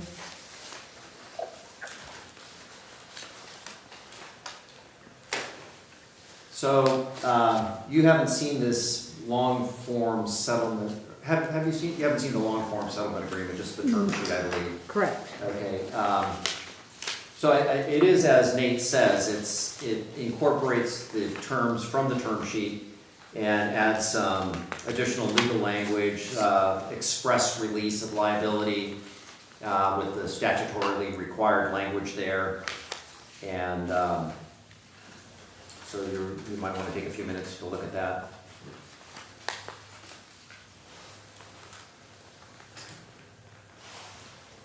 This agreement is different than the one we had in our package? You didn't have that in the packet. Not for me. I read. That was the short term. That was the, yeah.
I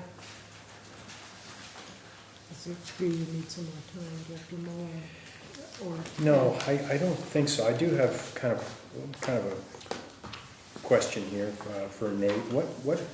So all of us on this board, are we actually just considered part of the, I mean, what is the protection mechanism in place for us? I mean, personally, as directors? The releases extend to, you'll see there's a provision which defines the scope of the release to include an array, it's paragraph 3,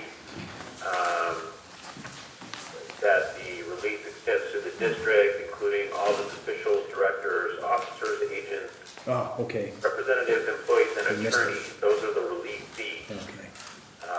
So it would extend to the board members included amongst those release fees. Perfect. Thank you, Nate. And I see your ratification note here under item K at the end. So very good. Yeah, it's item K, and then there's a certification at the bottom of page 5.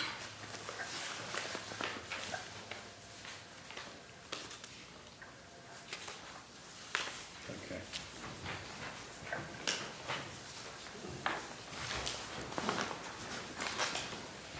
Okay, great. Good. Okay, and then, are there any other questions? I don't think there are any other questions, Nate. Okay, Rick, is there anything else you wanted to cover with me on the phone? Well, I've got a list of things to discuss. I'll just run down it really quickly and let's decide jointly if there's anything else your input might be needed on. The recruitment process for an interim GM, a permanent GM, and then some of the options for recruitment there. The role of the directors during the transition process, handling internal controls, things like check signing, invoice review, bank reconciliations, our contract with Buellton, the Teamsters letter, which is going to be deferred, discussion on that. Cobra, don't need you on that. And then some administrative items that need attention. So no, it doesn't look to me like there's anything there that we'll need your input on unless you want to say something about the recruitment process or be part of that conversation. Yeah, not in particular, Rick. But you know, if why don't I drop off, and then if you want to bring me back in, just text me, and I'll be available later on this evening. Okay, If there's anything else. that's okay with me? The board's okay with Yes, that? I think that works. Okay, thank you, Nate. Thank you, Nate. Okay, thanks everyone. Have a good evening. Thank You too. So just pick up the handle and Thank you. So we'll wait for her to sit down to dinner and call in.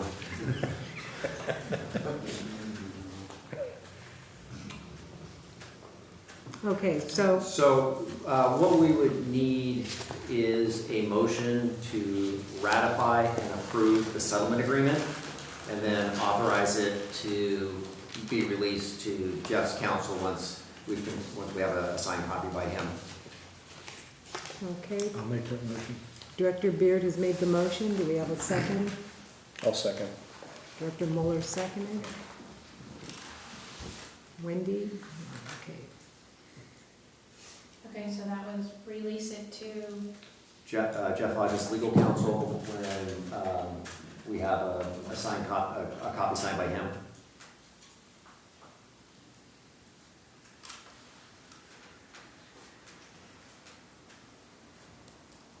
okay, so we have a motion by Director Beard, a second by Director Mueller to ratify and approve the settlement agreement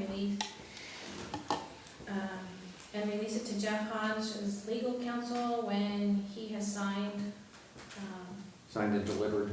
and delivered the agreement.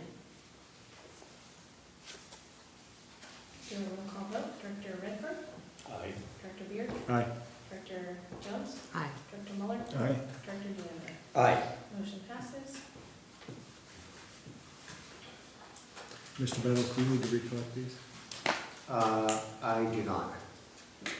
That's a public document. Okay. Okay.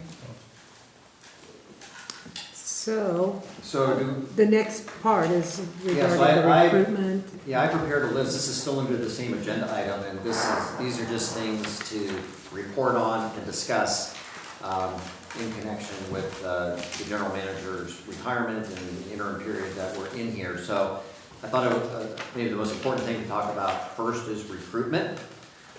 So you can recruit for an interim GM, you can skip that step and recruit for a permanent GM. I suppose you could be doing both at the same time. You could form an ad hoc committee to work on that project between board meetings, in which case you need to define the scope. The existing personnel committee isn't really a good fit for that because it's the whole board plus the general manager. So we'd have to set up a special committee for that purpose. I've been giving a little thought to, and Wendy and I have talked a little bit about places where you could be looking to find a replacement GM. There's an organization, a company that Wendy was able to identify that was used by Solvang called Muni-Temps, and they specialize in finding temporary and permanent hires for municipalities, which we are pretty close to. There's a fee associated with that. The California Special Districts Association has a website, and you can post jobs there for a modest fee. You come up with a job description and post it there. So that's an option. I know that you can hire professionals from organizations like FRM that will step in and provide services related to the operation of wastewater facilities. Whether or not a company like FRM would also have contract general managers, I don't know, but it would be something to explore. I think some engineering firms do that, particularly where the general manager position requires engineering experience and expertise, which our general manager position doesn't necessarily require. I worked with a general manager who provides services on a contract basis to 2 small agencies in Ventura, and I renegotiated his contract for both of those agencies between two years ago and 1 year ago for these 2 different agencies. He could be contacted to see if he's interested in, if he's got the capacity to take something on an interim basis, but it's the same kinds of agencies with collection systems and a lot of services contracted out.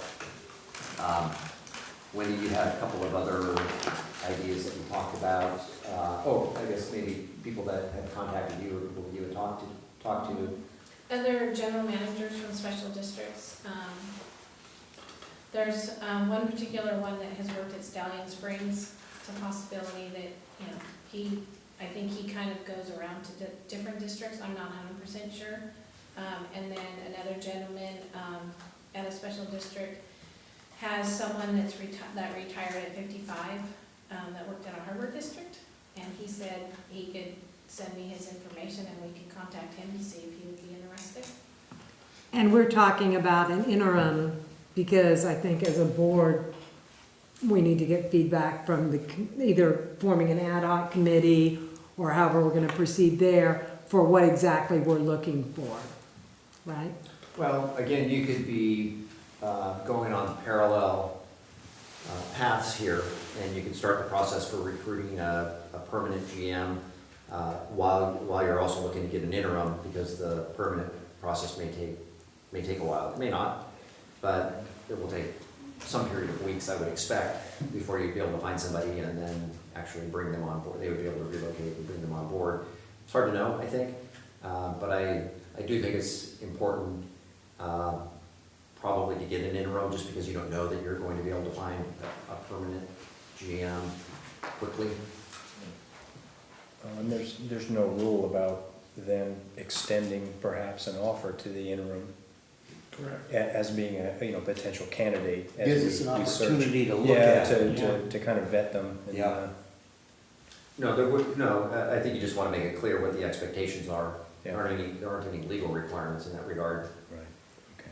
But it is important to have somebody, because right now you've stepped up and we appreciate that. But it seems like it would be wise to do the parallel, get an interim, at least start that process. Yeah, and I'm pretty limited in terms of what I am able to cover. I'm not on site. I'm not well informed regarding the day-to-day operations, and it's awfully expensive, so that doesn't, it makes sense to get an interim, I think, in as soon as possible.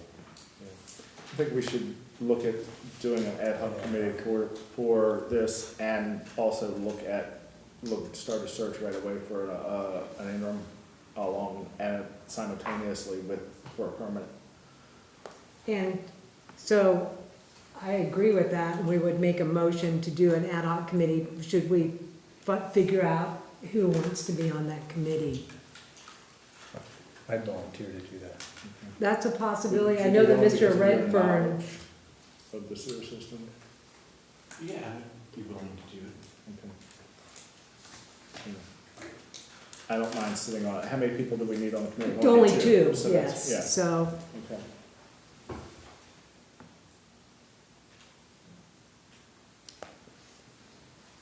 and Excuse me, is it possible for a member of the community to be on that ad hoc committee?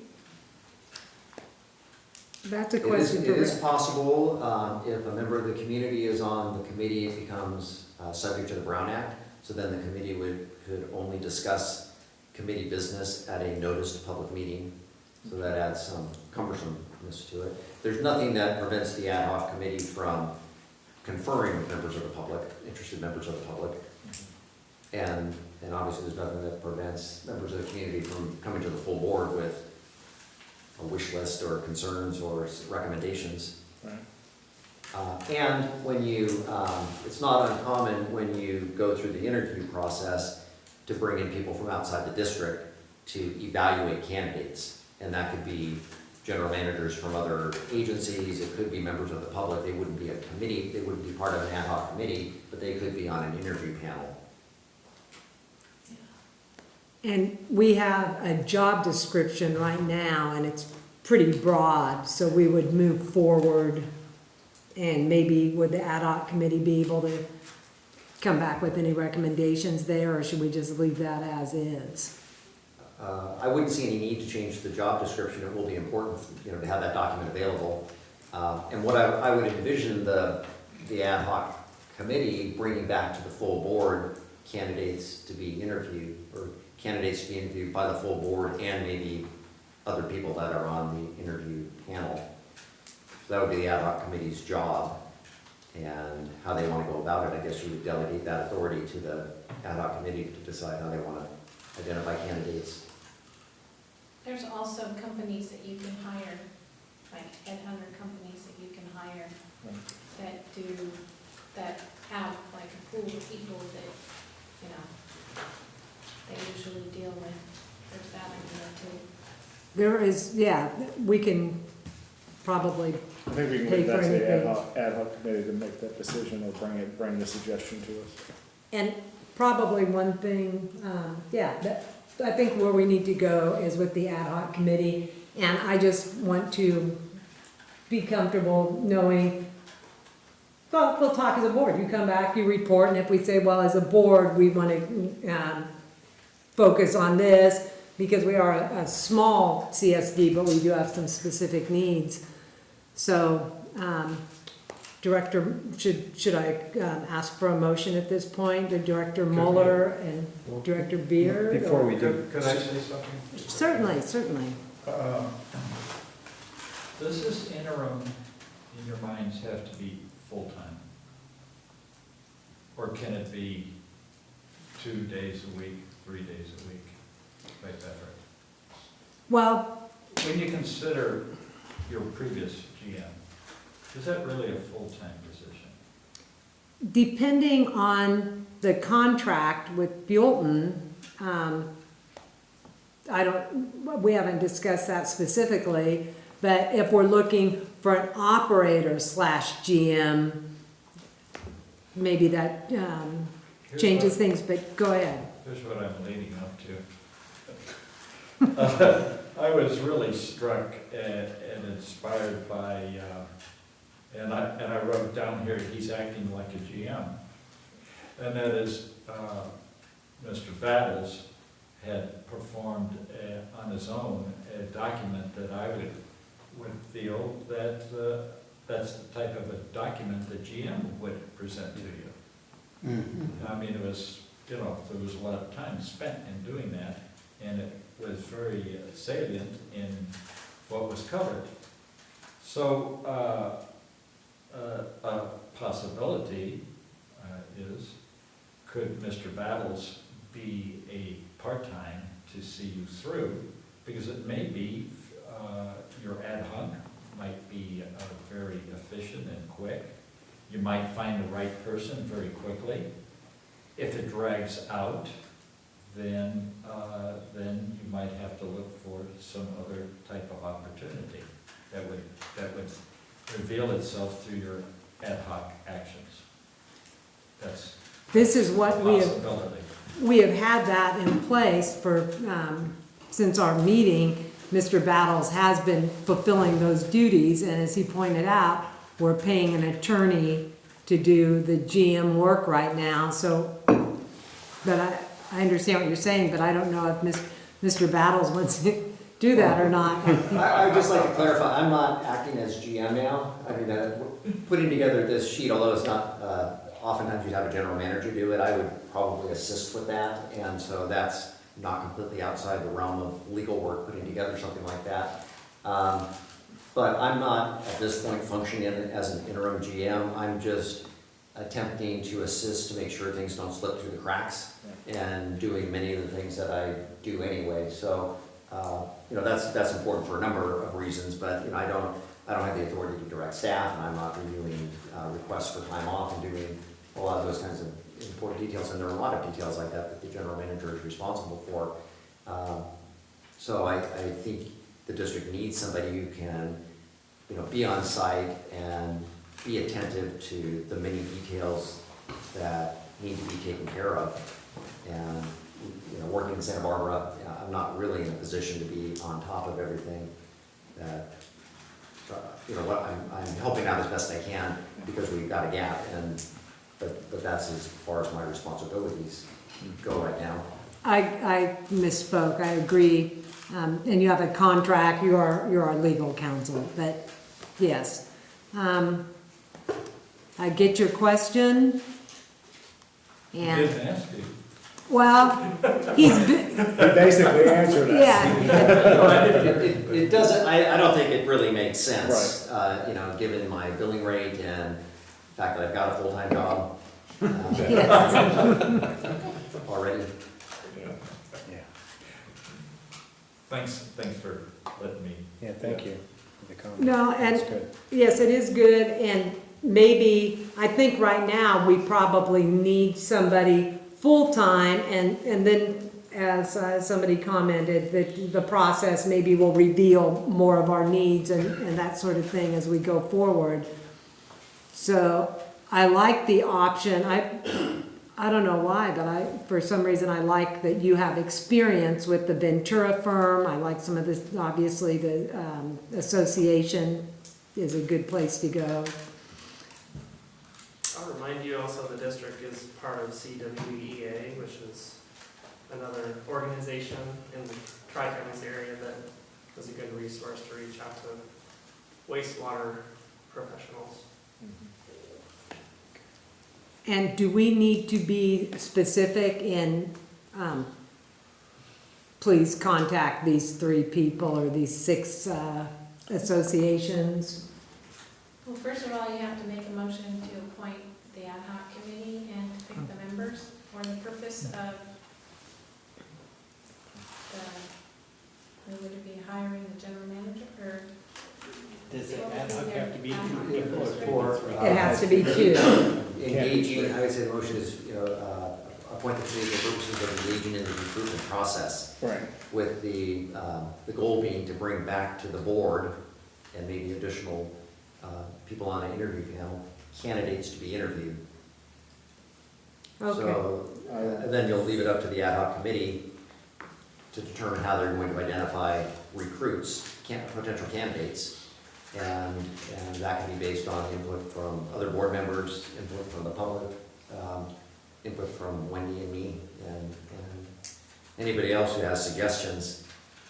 You're not authorizing them to hire a headhunter recruiting firm, but that's also something you could do.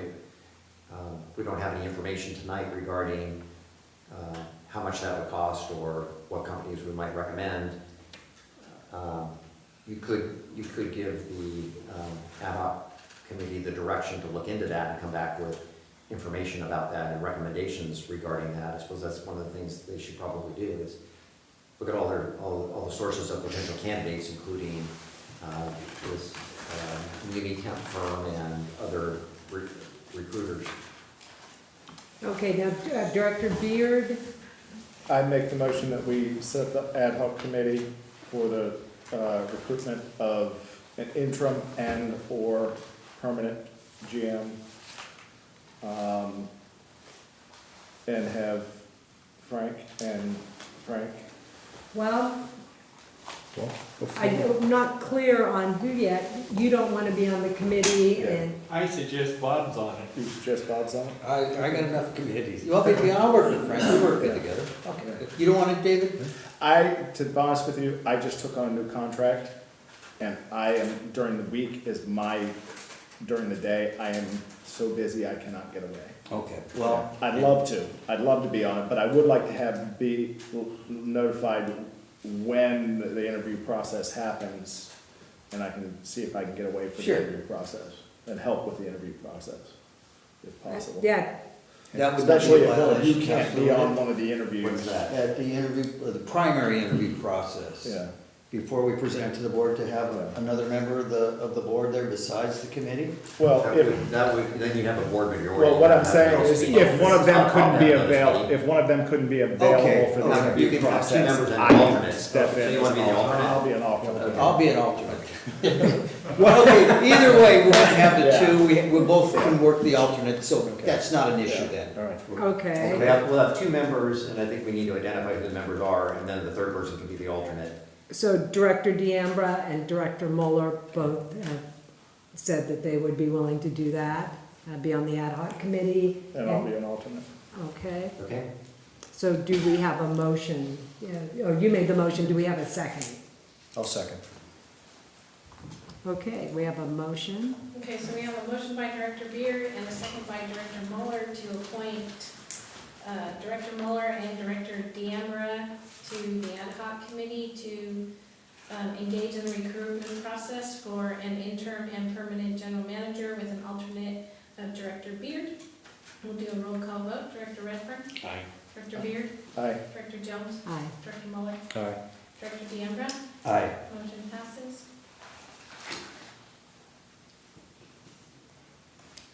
Okay, so we've got the ad hoc committee in place, and does that complete item D? No, Okay, we've got a thanks. few more items here.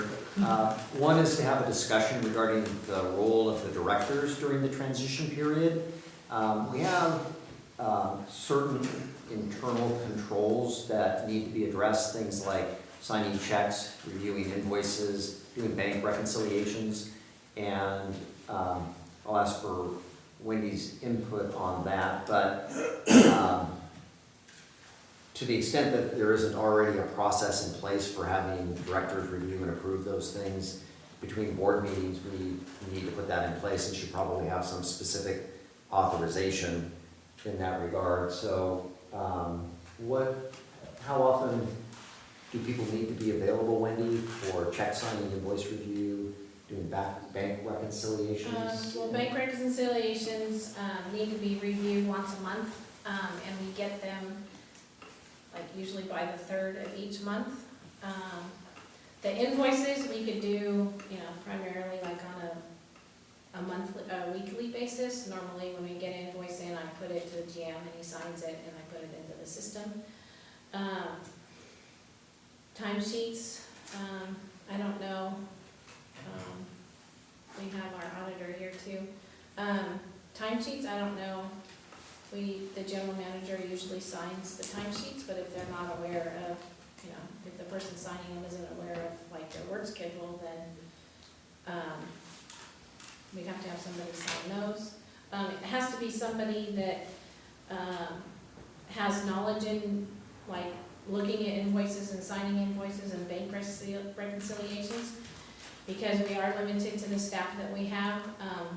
Our internal controls, I can't be doing everything, and I can't be training somebody to say, oh, hey, look at this bank rec, you know, this is this, and this, because then I'm training somebody to do basically what I've done, and there's no, like, review and internal control. So, I mean, it's flexible on when we have, you know, we can work up a system when we have invoices signed versus checks. We've been waiting for 4 days to have the checks, to sign the checks. I still don't have it totally done, but hopefully next week it will be a smoother week. So, you know, we can, you know, I would say invoices on a weekly basis, checks maybe on a weekly basis. Timesheets is every 2 weeks. Bank recs is once a month. What else is there? And then we, you know, we have to have 2 signatures. I'm not, you know, I can sign checks, but it's not, you know, it goes back to that whole internal control thing where I shouldn't be signing checks. We can stop it, you know, one of us can Yeah. stop in once a week and sign checks, you know, but alternate. And invoices and all that. Yeah. So, you know, I might need an hour a week. And or I am, something to review 'em. I'm available because I'm so close anytime that you need a Yeah, signature. you're welcome to call. I'll stop I'm in. available to stop in the mornings on my way into work, you know, as long as I know I've got to stop in the We morning. should probably have like one, what do you think about this? We have one person sign the invoices and then the other 2 sign the checks that way, and the bank recs, that way you don't have one person signing everything. I'm What fine do you with think, that. Jeff? Because I don't want to tarnish our almost perfect record. More oversight is better, Yeah, absolutely. Yes. right. I'm fine with stopping in once a week. If you're here, you want to sign the invoices, you prep them, then Bob and I come in, or someone else pops in and signs checks, I'm fine with that. I was thinking that somebody like from the finance budget committee, like sign the invoices and the bank recs. Mhm. Maybe, you know, just to, Keep it, that way somebody, like somebody with financial experience, and I don't have to like train. I mean, of course, like, you know, you'd say, well, what's that invoice for? Obviously, I can do that, Right, but, so I don't know. I'll do that. Yes, I was gonna say, the finance committee right now is Director Beard, and who else is on the finance? You- Yeah. Finance Yeah. is Beard and Deambra. Yeah, I'll stop in and do that. Okay. Just, So do you want to pick a day, so I have it all ready? I mean, you said you were really busy, usually, I mean, I can do it on my way into work, because you're here, what, at 9? 8:30. 8:30, yeah, because I'm leaving between 8:30 and 9 to come to work, so I can swing in and do that. Usually Tuesdays are probably better for me. Okay. And this is for checks, Sonny? Is that what- No. Invoices, checks, or not checks? Invoices. Invoices and bank recs? And bank recs. Okay. So can you sign some invoices tonight? Yeah. Okay. Bank recs? Okay. Does that work? Sounds great. Yeah, and I would put you on the spot and and ask if you see any issues here or have any recommendations about how we handle things on an interim basis here under these circumstances. I would say, again, it was more of my recommendation when, you know, Wendy had asked me about who should look at the bank recs. My main thing is bank recs are very confusing, and kind of knowing what you're looking at as looking at clear checks as opposed to unclear checks and knowing what's what. I think it's important for somebody who's had some familiarity with it. Yeah, as many directors that are involved in the process that have that ability, the better. And the understanding will grow. Yeah. And, you know, this is a good thing, yeah. We also have bank transfers from the money market to the general fund. So what I'm hearing, just to clarify, that Director Beard will stop by in the interim on Tuesdays at 9 a.m. because he does have that background and we have confidence in him, and also Director Deambra, and that I am available. And he'll stop by for purposes of signing invoices and doing the bank reconciliation? Yes, on Okay. Tuesdays at 9 a.m. Okay, And then as far as the signing of checks, I'm available, and Director Deambra, I don't know, do you need a specific We time? need two. Yes, but do you want me to give a specific time like I can? No, Okay. no, that, I mean, I was just doing, because he works in Santa Barbara, I mean, you guys can stop by. No, Okay. I mean, I can call you and say, I need check signed, and call you. The code will be when you call me, I have candy. Yeah, and then what about timesheets? I don't know, what about timesheets? The secondary review of the timesheets is making sure that there's no fictitious employees on the timesheet register. I definitely think it's important for somebody to be reviewing that on a secondary basis from the person who is actually preparing it, putting it together. And that you actually prepare them? Yes, I do everything. I don't prepare the timesheets, but I do, you know, look at them Reconcile. based on vacation slips and if they were sick and all that. Yeah. But I don't sign them. The supervisor, for the field guys, he signs them, but then Jeff ultimately used to look at them, and then he'll sign. Can that be done when I do the bank recs? Yes. Okay. Well, probably not, like, it would have to be 2 weeks. Right, every 2 weeks. Yeah. But is it okay to do it on Tuesdays and so it's processed in time? Because we pay Monday, so, yes, so that would work. Okay, so when's your cutoff date though for, Cutoff is Saturday before the Monday every other week. okay, so then it'll have a week. So if I do it on Tuesday, you got a week to process. No, they'll be processed. So we pay on Monday. So payroll cuts off on Saturday at midnight, and then we pay that following Monday. Okay, you don't hold a week? No. Okay. All right. So that's gonna work? So, Okay. yeah, that would work. Is everybody direct charging? Do you have charge numbers then for each project? Is that how you split it out, or is it just more? Not numbers, but locations. So like we have the collection system, we have the district, we have the reservation, we have the wastewater treatment plant, and we have Milton. Okay. So they put it all down on, you know, based on how many hours they work and what location. Quick question, do you have copies of the walkthroughs, internal controls, where it documents the steps and procedures? Not readily available. Okay, I can send them. I have copies in my files. And so whoever's involved with any of the different accounting cycles or processes, it'd be important to probably read those steps and procedures just to make sure you have kind of the checks and balances of what happens next and who reviews what, so. I have those, yes. Oh, okay, yeah. I can't just like go and find them like that. 'Cause I have to Okay. get my If computer you- printed out and all yeah. that, so not right now, but yes, I can. And find that. if the board has any questions, you can always reach me via email or, you know, the phone number on my business card as well. Great, perfect. Okay, so, I think that covers everything. Can we have a motion that says Director Beard is authorized to sign invoices and bank reconciliations and also review timesheets? And Director Deambra, Director Jones are authorized to sign checks? Well, they're already authorized to sign checks. Yeah, they're already on the signature cards. Okay, so that would be done in the ordinary course anyway? Yes. Okay. So scratch that last part. Okay, so we need a motion authorizing Director Beard to take over the responsibility of the, Improving. Invoices. Invoices, bank reconciliations, and timesheets. okay. And would it be advisable to have a different person do different functions, or is it fine since these are not so It's- directly related? It's fine as long as the person has the understanding of, you know, what the bank rec's supposed to look like. Okay, If there's the ability to alternate, I would say that's better, but, you know, the other version works too. So, yeah. And I feel confident in you, and you Do feel we confident need in to yourself. appoint somebody else, just in case he can't do it? As an alternate? Or as Yeah. a second, like, Yeah. Yeah, half that's not a bad role to idea. do it? It's not a bad idea, you know.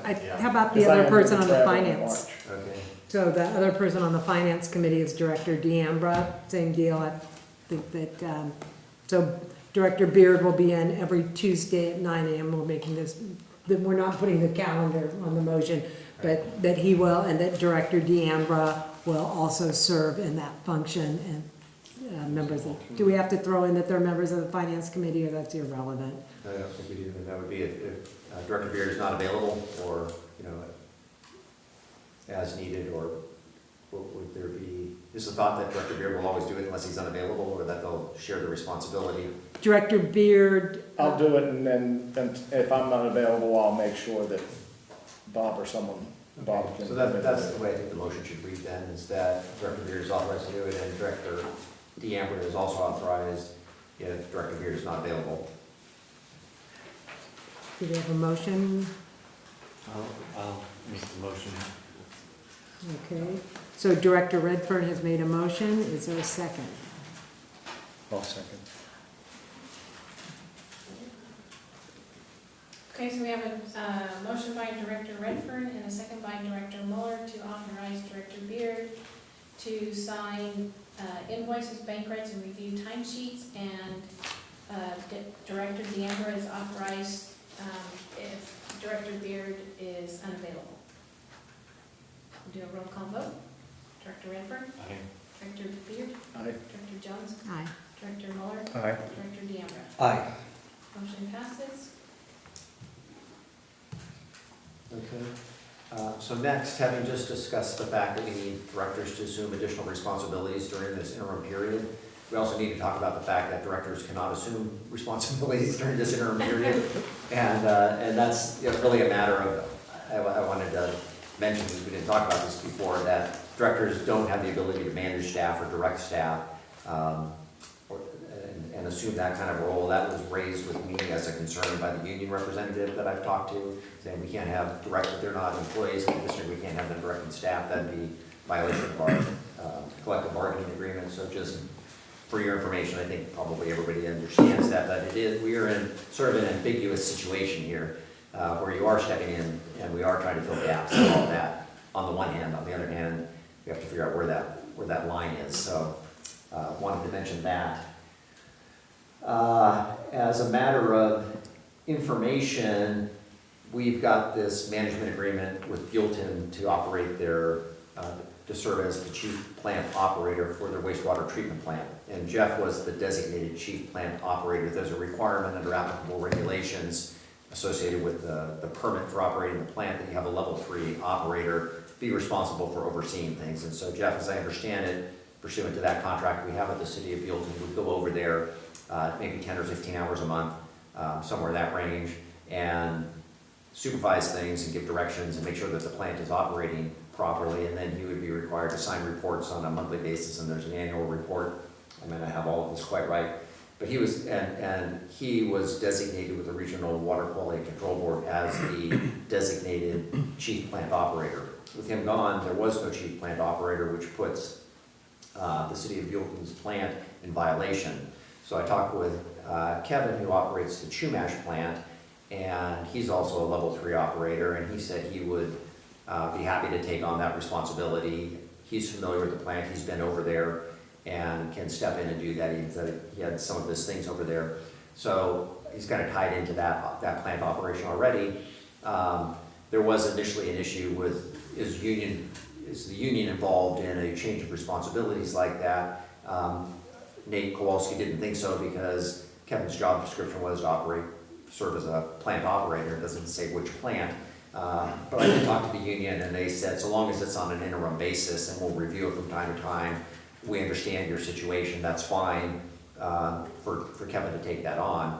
And so Wendy has prepared the paperwork to go to the state, confirming that he's the new designated chief plant operator, and we'll review that again in 30 days. If the new general manager is a grade 3 operator, then he can continue that. If he's not, and Kevin wants to continue that, that's something that we could look at.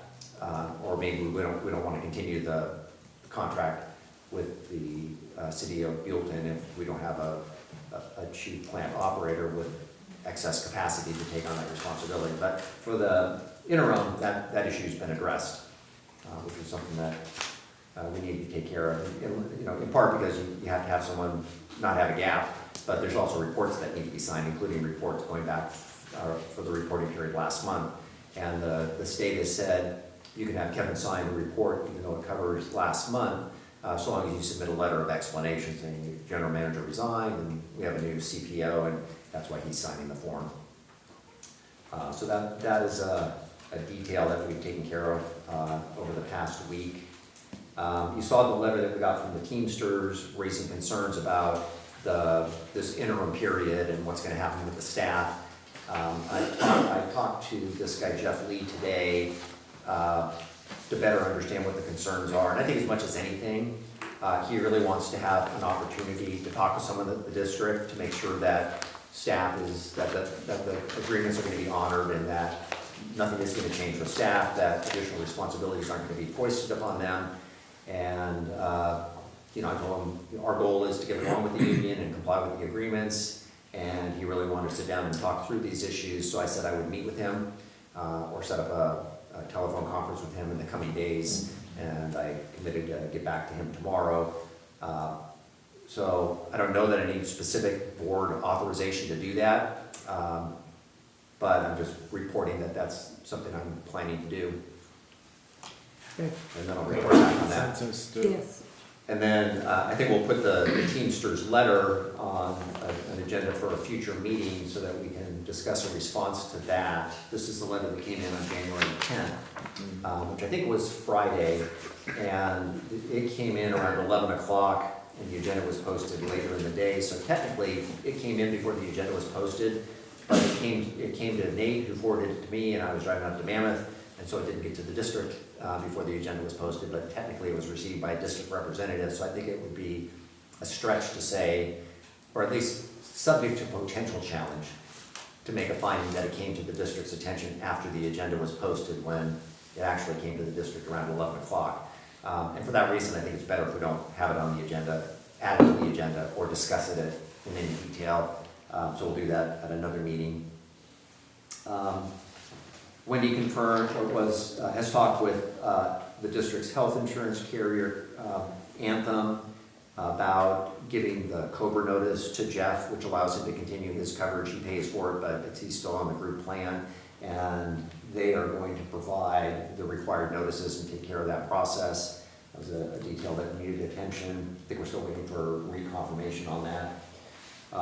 And we also got a COBRA form from Nate Kowalski, but it would be easier just to let Anthem handle that.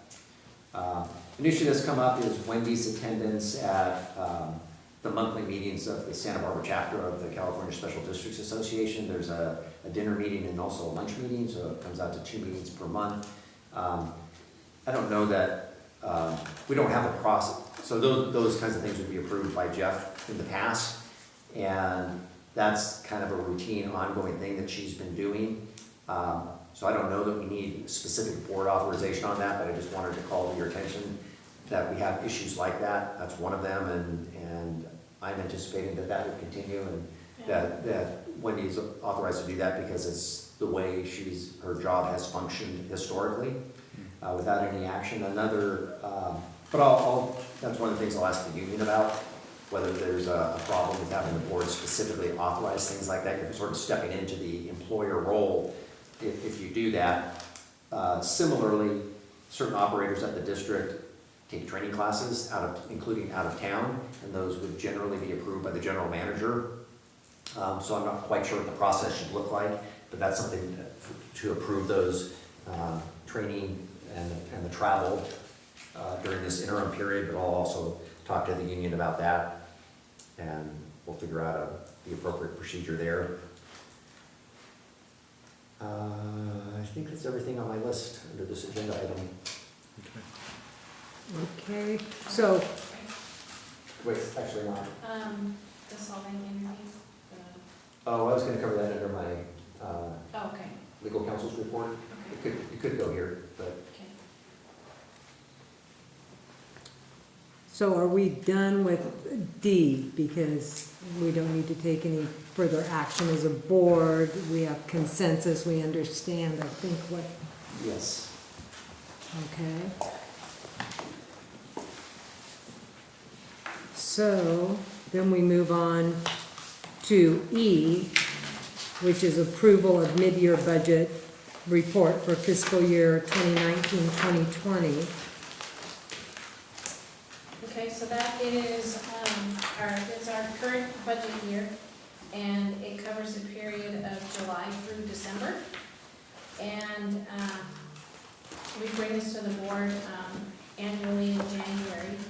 And, by mid-year, the expenses and the revenue should be at like 50% if you're right on the money. So we have, our actual expenses are 39.55%, so they're down because it's not at 50%. And then our revenue is at 55%, so we have 5% more revenue than what we had targeted, for, this time period. And behind that is, our budget to actual. I can go through just by the categories like admin, or we can go through line by line. I don't know what you guys want to do this time. I'll just do by administration, operations. Yeah, I don't think we need to go line item by Pardon? I don't think we need to go line item by line item, but it just, you know. Okay, so, for, the total income, to date, we received, 1,097,000.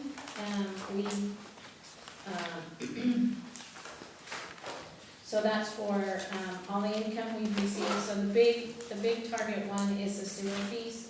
We received 613,000, so that's, a huge part of our revenue. Property tax revenue, we received 105,000. And, interest, in our money, we received, in 6 months, we received 35,000, with the majority, of that coming from the Five Star Bank, which is our money market account. And then for, administration, if you go to, page 2, 3/4 of the way down, you'll see that our total, admin expenses for 6 months is 115,000. Our total budget is 272. So we're at 42% in our administration budget. The building, right below that is, our total budget that we spent is 5,600, and we estimated 19,700 for the building, so we're at 28.9%. And then if you turn to page 3, go down 3/4 of the way again, for operations. Our total for the 6 months is 238,000. We budgeted 514, so our expenses are at 46.3%. And then, unfortunately, the way QuickBooks works, we have a few of the operation, line items. For the solving monthly charge, it's 120,000. We're at 50%, we pay solving 240,000. And, we actually have budgeted, 250,000 for capital projects for solving, and, we'll be having a meeting with the wastewater committee. We just received, the solving bill, and I think it was 120,000 that we have to look at and pay them for their, for the over 240,000 that we send them. They do a recap, so with the capital projects and the, total expenses that, didn't cover the 240,000, then we owe additional on that. So then with the tribe collection system, right below that, the total that we spent is 20,970. We budgeted 74,000, so we're at 28%. And on the final page, the wastewater treatment plant, for the two match is $228,000 for the expenses for the 6 months. We budgeted $492, so we're at 46.3%. So we're doing well. Any questions? Okay, so if there aren't questions or comments, then we need a motion to approve the mid-year budget report for fiscal year 2019-2020. I'll make the motion that we approve the mid-year budget report for fiscal year 2019-2020. Thank you. Oh, Oh. yes, you're right.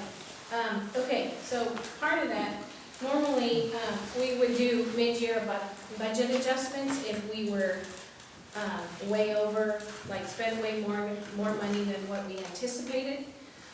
Because legally,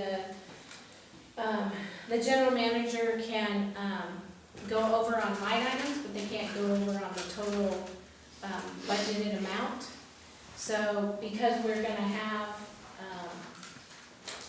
a recruiting cost, we're gonna have extra salary, we're gonna have to do public outreach.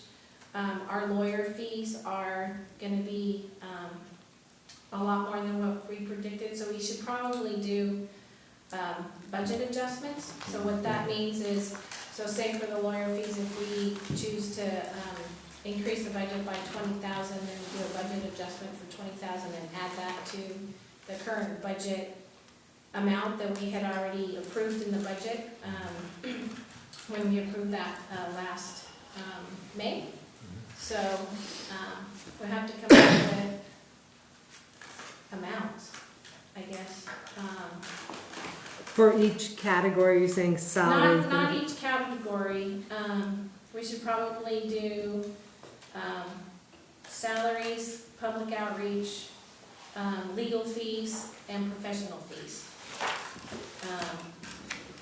Can we come back and do a mid-year budget adjustment when we find out professional fees at a later date?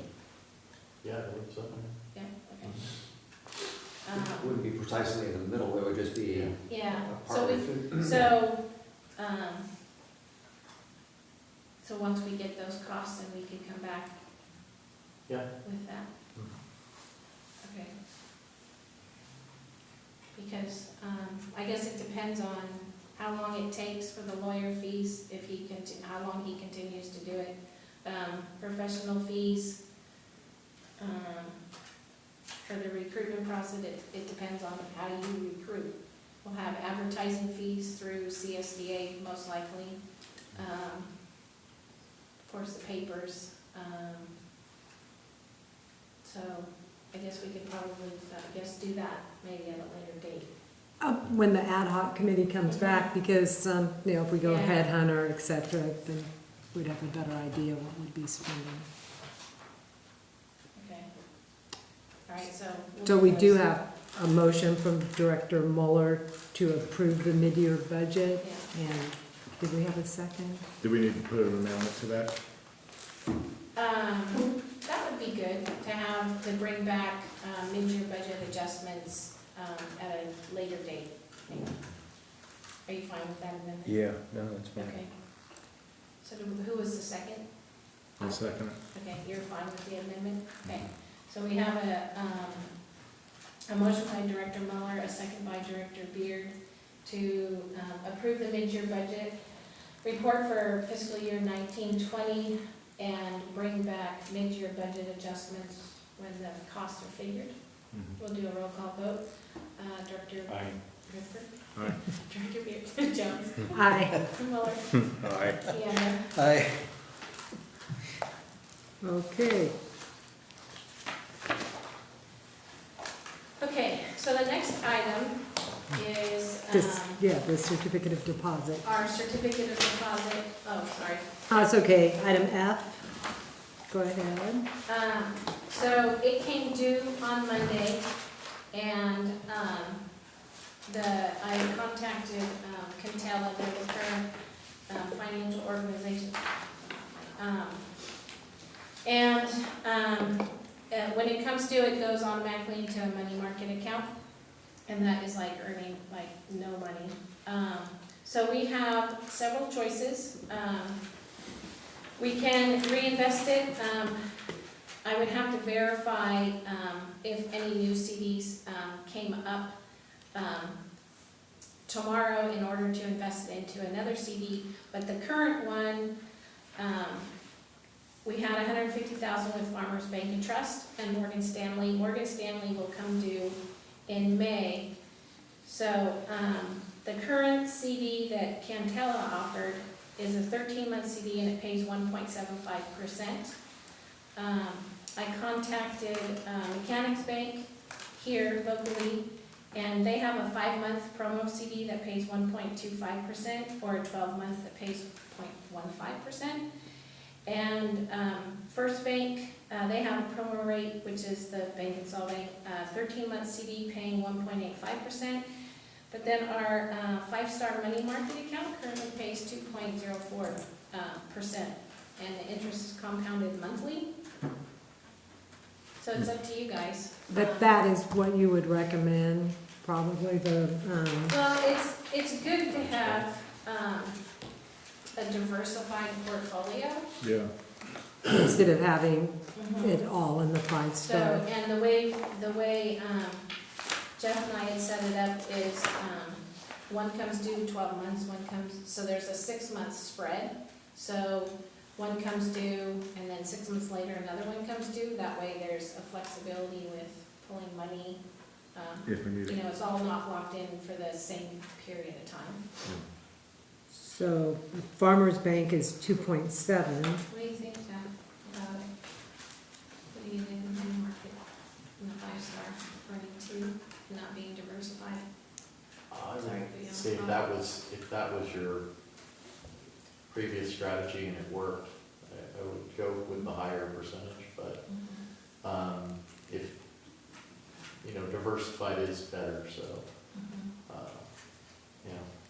I mean, the 5-star bank, it's a 13-month CD, it pays 1.85.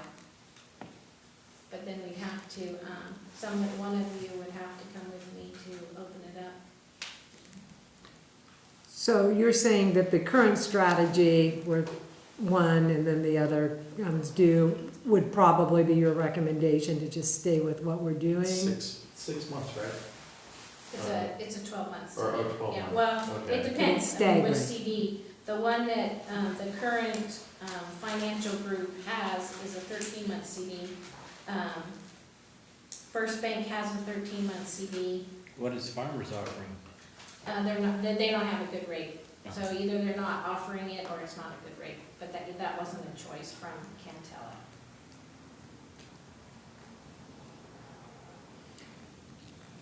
I don't know what other people's thoughts are, but anything that requires more board intervention going and filling out another account, that seems, I don't know that we need to do that. I think it would be better to stick with our strategy. So if you want to do that, then Cantella would be 1.75 month, provided it still has that CD available, which he said they shouldn't change within, 4 days because it was on Monday. But our money market is currently paying 2%, right? Correct, compounded monthly, and we have, I think we have 3.4 million in there, so we've earned 35,000 in 6 months on that money. If it's compounded monthly, then it's more than 2%, Correct. correct? Okay, so that should put up maybe 3.25. So do we really want to put it in a CD and just leave it in the money market account since we're earning more? That's up to you guys. We're earning more out of the money Yeah. market account. It's sad. At this that point, it's- I think we could re-review it. Yeah. Okay, so, do we have a motion to go with Talk that? about the one that came due, What? the one that comes due in May. Maybe we bring it back in May? Bring it back in May. Yeah, I think we leave this money in the money market. I make a motion that we leave this money in the money market. Well, wait, no, hold on. It's Okay. not in the 5-star money market. It's in a Cantella Financial Management has their own, like, money market, like, bank. They're like a Okay, bank. So right. they, but that's paying nothing, so we don't wanna leave. Okay, it that's there. what I was under the, I was under Okay. the impression that we were ordering the two. No, if we Okay. wanted to go with 5-star, then we'd have to, get the money from Cantella and transfer it to 5-star. Okay. I mean, that's a lot of money if we're earning that much. So are you saying we need to, what would have to happen to do that? To move the money from Cantella to 5-star, Right, he would send us a check or wire it to our checking account, and then I would turn around and wire it to 5-star. okay, so as far as opening a new account, you would be able to handle that without us? Yeah, it's Okay. we're already established, yes. Okay, so, I make a motion, we put it into the 5-star account at this point, and we review it in 6 months. okay, we have a motion, is there a second? I'll make the second.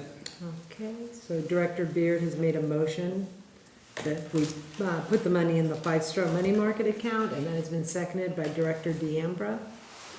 And to review it in 6 months, so we'll Yes. have a roll call vote. Director Redfern, Aye. Director Beard, Aye. Director Jones, Aye. Director Muller, Aye. Director DeAmbra. Aye. Motion passes. Okay, item G, this is just discussion about if we want to do outreach, and there was a comment earlier, and I agree that we need a plan moving forward, and I would like to involve other agencies in it, possibly, obviously, Solvang, ID1, whoever would be interested. There is no staff report on this, but that's what I put on the agenda. Is this something we want to defer? Is this something we want to look at now? Because we will need an approach, but whether we need it to do that tonight. I'd like to defer that because we got a lot of priority things. And as that progresses, that gives us more information to disseminate out to the agencies, to the community. So it gives us a little more time to pass on, hopefully, a lot more content. Okay. So I see an advantage in that myself. Can we take a 5-minute break? Sure. So you can, right, should I we don't know if call anybody it need break to or? Yeah, board president can call a break, 5-minute break. Okay, let's do a 5-minute break, yeah. So, oh, and yeah, that item is just, we're not taking any action.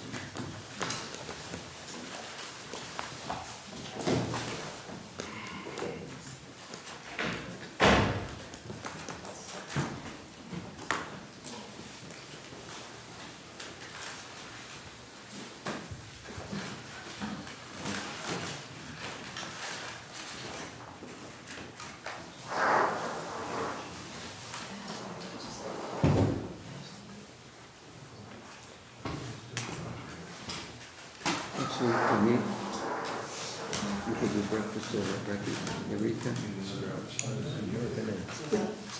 We do breakfast 24 all day, so it's, hopefully it's good. Yeah, I've eaten a few times, I can't get it, pretty fair.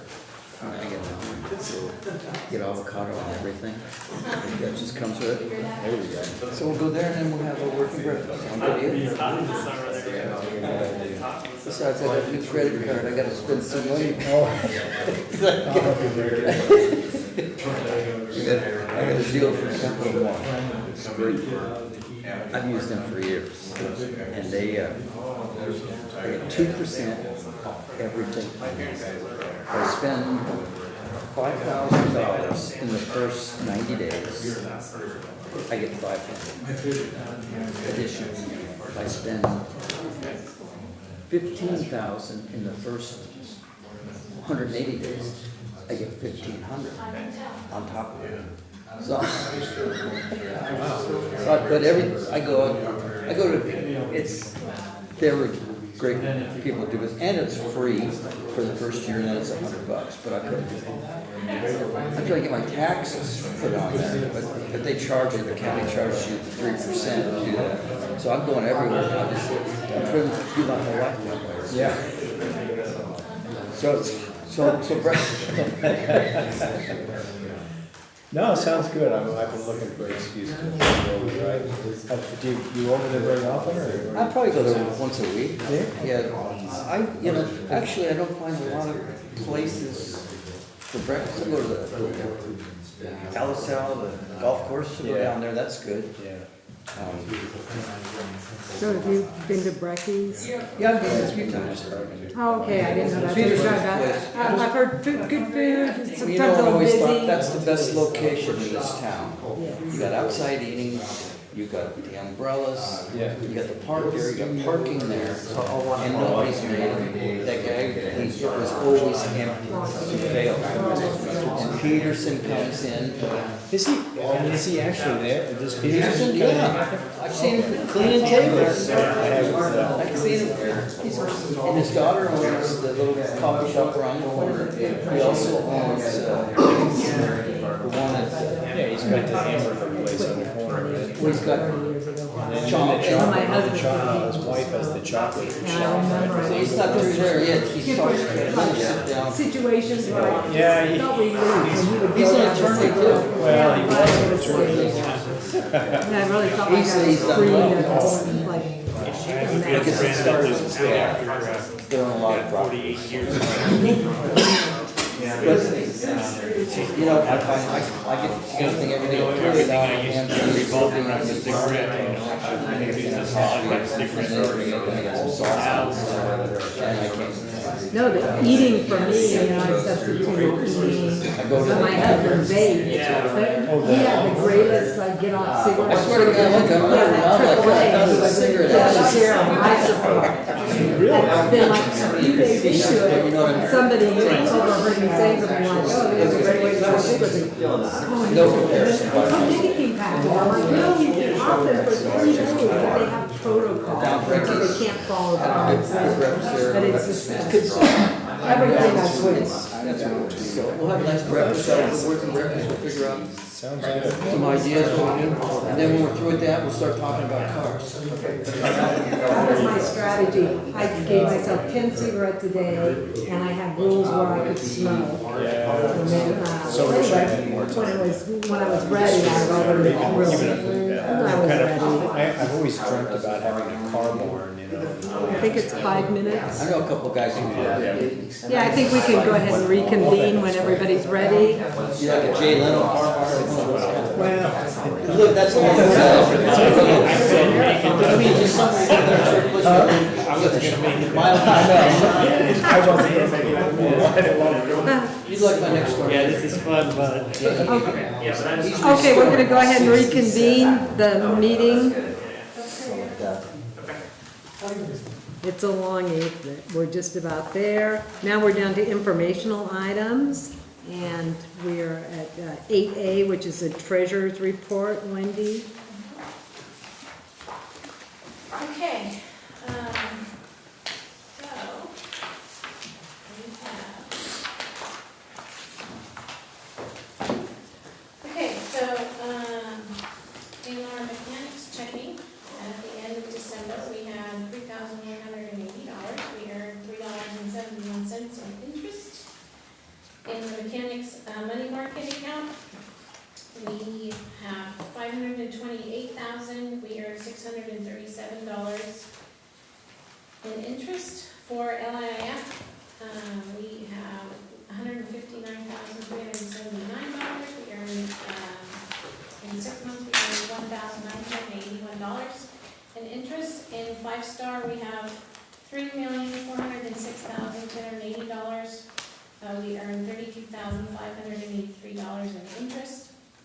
And then we have the Morgan Stanley Farmers Bank Trust CD, but the Farm Bank Trust CD is the one that we just talked about that came due that we're going to put into the 5-star money market account. And with those 2 CDs, we have $317,289 in currently we earned $609 in interest. So that gives us a total of $4,414,969. Okay. Questions? Good. Okay, we're gonna move on to then reports, and we will go to 9A. I don't know that we need to do that, Rick, if we combine, or I just think go we to skip over 9A and 9B. do 9B. Yes, yes.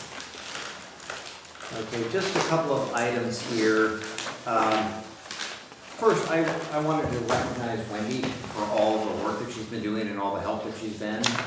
She really has been a huge help. She identifies issues that, need to be identified and then follows through really quickly on things to make sure that nothing is slipping through the cracks. So I've been really impressed and really grateful for how helpful she's been and how good she's been at addressing things that need to get taken care of.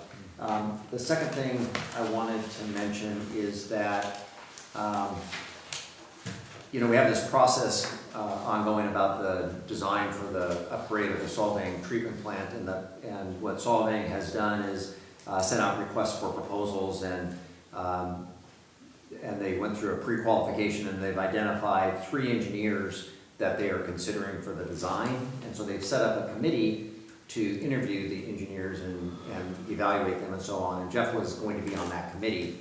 And there's a meeting on January 22nd to conduct the interviews, and Kevin McKinnon from the Chumash plant has agreed to step in and be on the committee to fill Jeff's space there, so he'll provide his input and be able to report back to the board on that. So that's just as a matter of information. Thank you, and you have also been a great asset. I appreciate all of the work that both Wendy and you have done. The staff has been great. Thank I'd like to you. thank you both. Yeah, absolutely. And Okay, the other staff, please tell the other staff that have stepped up and done things that we appreciate it. Yeah, we really come together. okay, and then 9D, committee reports. I don't know that we have anything covered in. 9C is Secretary Treasurer. Oh, I'm sorry. That's okay. I went over pretty much everything financially, but just to let you guys know, they're going to do a Faraday Storm drainage project. It is going to start on the 21st through February 18th. The Santa Barbara County Flood Control District has contracted with Taylor Jane Construction for the Faraday Storm Drain Improvements Project. MNS Engineers is working along with them, so they'll be having their project management, construction management meetings in here once it gets started, probably on a weekly basis at 10 on whatever day works and the boardroom's available. So just to let you know that that will be going on. They sent me this notice, so I'll put it on the website like we did when they did the other storm drain project. And construction will be from 7 to 4:30 Monday through Friday. So, and that's it. Okay, thank you. Oh, and actually, Taylor Jane Construction is Sousa Construction, and they've done a really great job with all their construction projects. So it should be quick, done, and with no issues. Great. Excellent. Okay, and then finally, tentative agenda items. We've identified the outreach regarding joint public outreach with other local agencies. And that includes Solvang, but also specifically Solvang wastewater treatment plant upgrade is a continuing thing. The design specs, are we talking about what we did earlier tonight, or? Those are the sewer design specs, and we need to wait till we have the general manager on. Okay. That. So- Another report, we're currently working through the SSMP revision and update. So we What are have those initials? Sanitary sewer management plan. Okay. On a, every 2 years, we have to update it, and every 5 years, it has to go through a really big review. And probably, well, it was prior to Joe McCollum's passing, we had brought to you guys to have somebody redo the SSMP, and Joe McCollum decided that he would take that on. But once he passed, we have a company, his name is Paul Cassie. He does SSMP audits, so he is helping us out with that. So eventually that will come back for approval by the board to officially adopt the revised SSMP. Okay. Was that a budgeted item, the SSMP? I missed that. Yeah, that's part of it, yeah. Okay. So that's the plan that ensures that you don't have any overflows or blockages, that your system's adequately maintained and there's notice procedures in place. It's a legal requirement that was enacted 10 years ago now, something like that? 09 was the original, yeah, so 10 years. Okay. So 09, the state required every agency to have that document. And so if you have a sewer overflow, you're required to document it, and prior to that, so if we have a sewer overflow and it's big enough to where the state comes in and says, okay, we wanna review all your records, the SSMP tells them our regular procedures, and we have to have all those regular procedures in order, because when we have that sewer overflow, if we have good documentation on everything that's happened, then they'll say, okay, your fee is not as much. If we have no maintenance records and no cleaning records, and they'll say, they kind of look at that and base their fees kind of on that. And we haven't had any overflows, Craig, since, we haven't had one since I've been here, and that's been 6 years. We had them when I was here. Huh? Well, that was a long time, you didn't have anything when you were here. So the guys have, they've done an impeccable job keeping our system clean. And so you talked about, within that SSMP, you talk about the hot spots. So you list the hot spots and how often you clean them, and how often and how much of the sewer cleaning that you get done. So if the SSMP says 30%, well, you better have 30% of that cleaned every year, because if you don't, then you're not following the SSMP. And if there's a sewer overspill, then they'll look at that and say, well, you said you cleaned 30% of your system, and you didn't clean it, so, that's why you had overflow. So it's a very important document. Okay. Anything else before we adjourn? Good? Okay. Then I adjourn this meeting of the Santee Ynez Community Service District Board of Directors regular January meeting, January 15th at 8:21 p.m. Thank you. Thank you.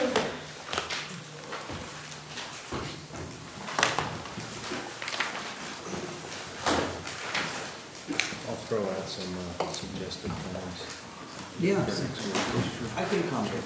So give me Are you generally kind of flexible? I think I'm pretty flexible next week. And, Thanks. I'll just shoot you some dates. Yeah, shoot me some dates. I really wouldn't have processed it through it before.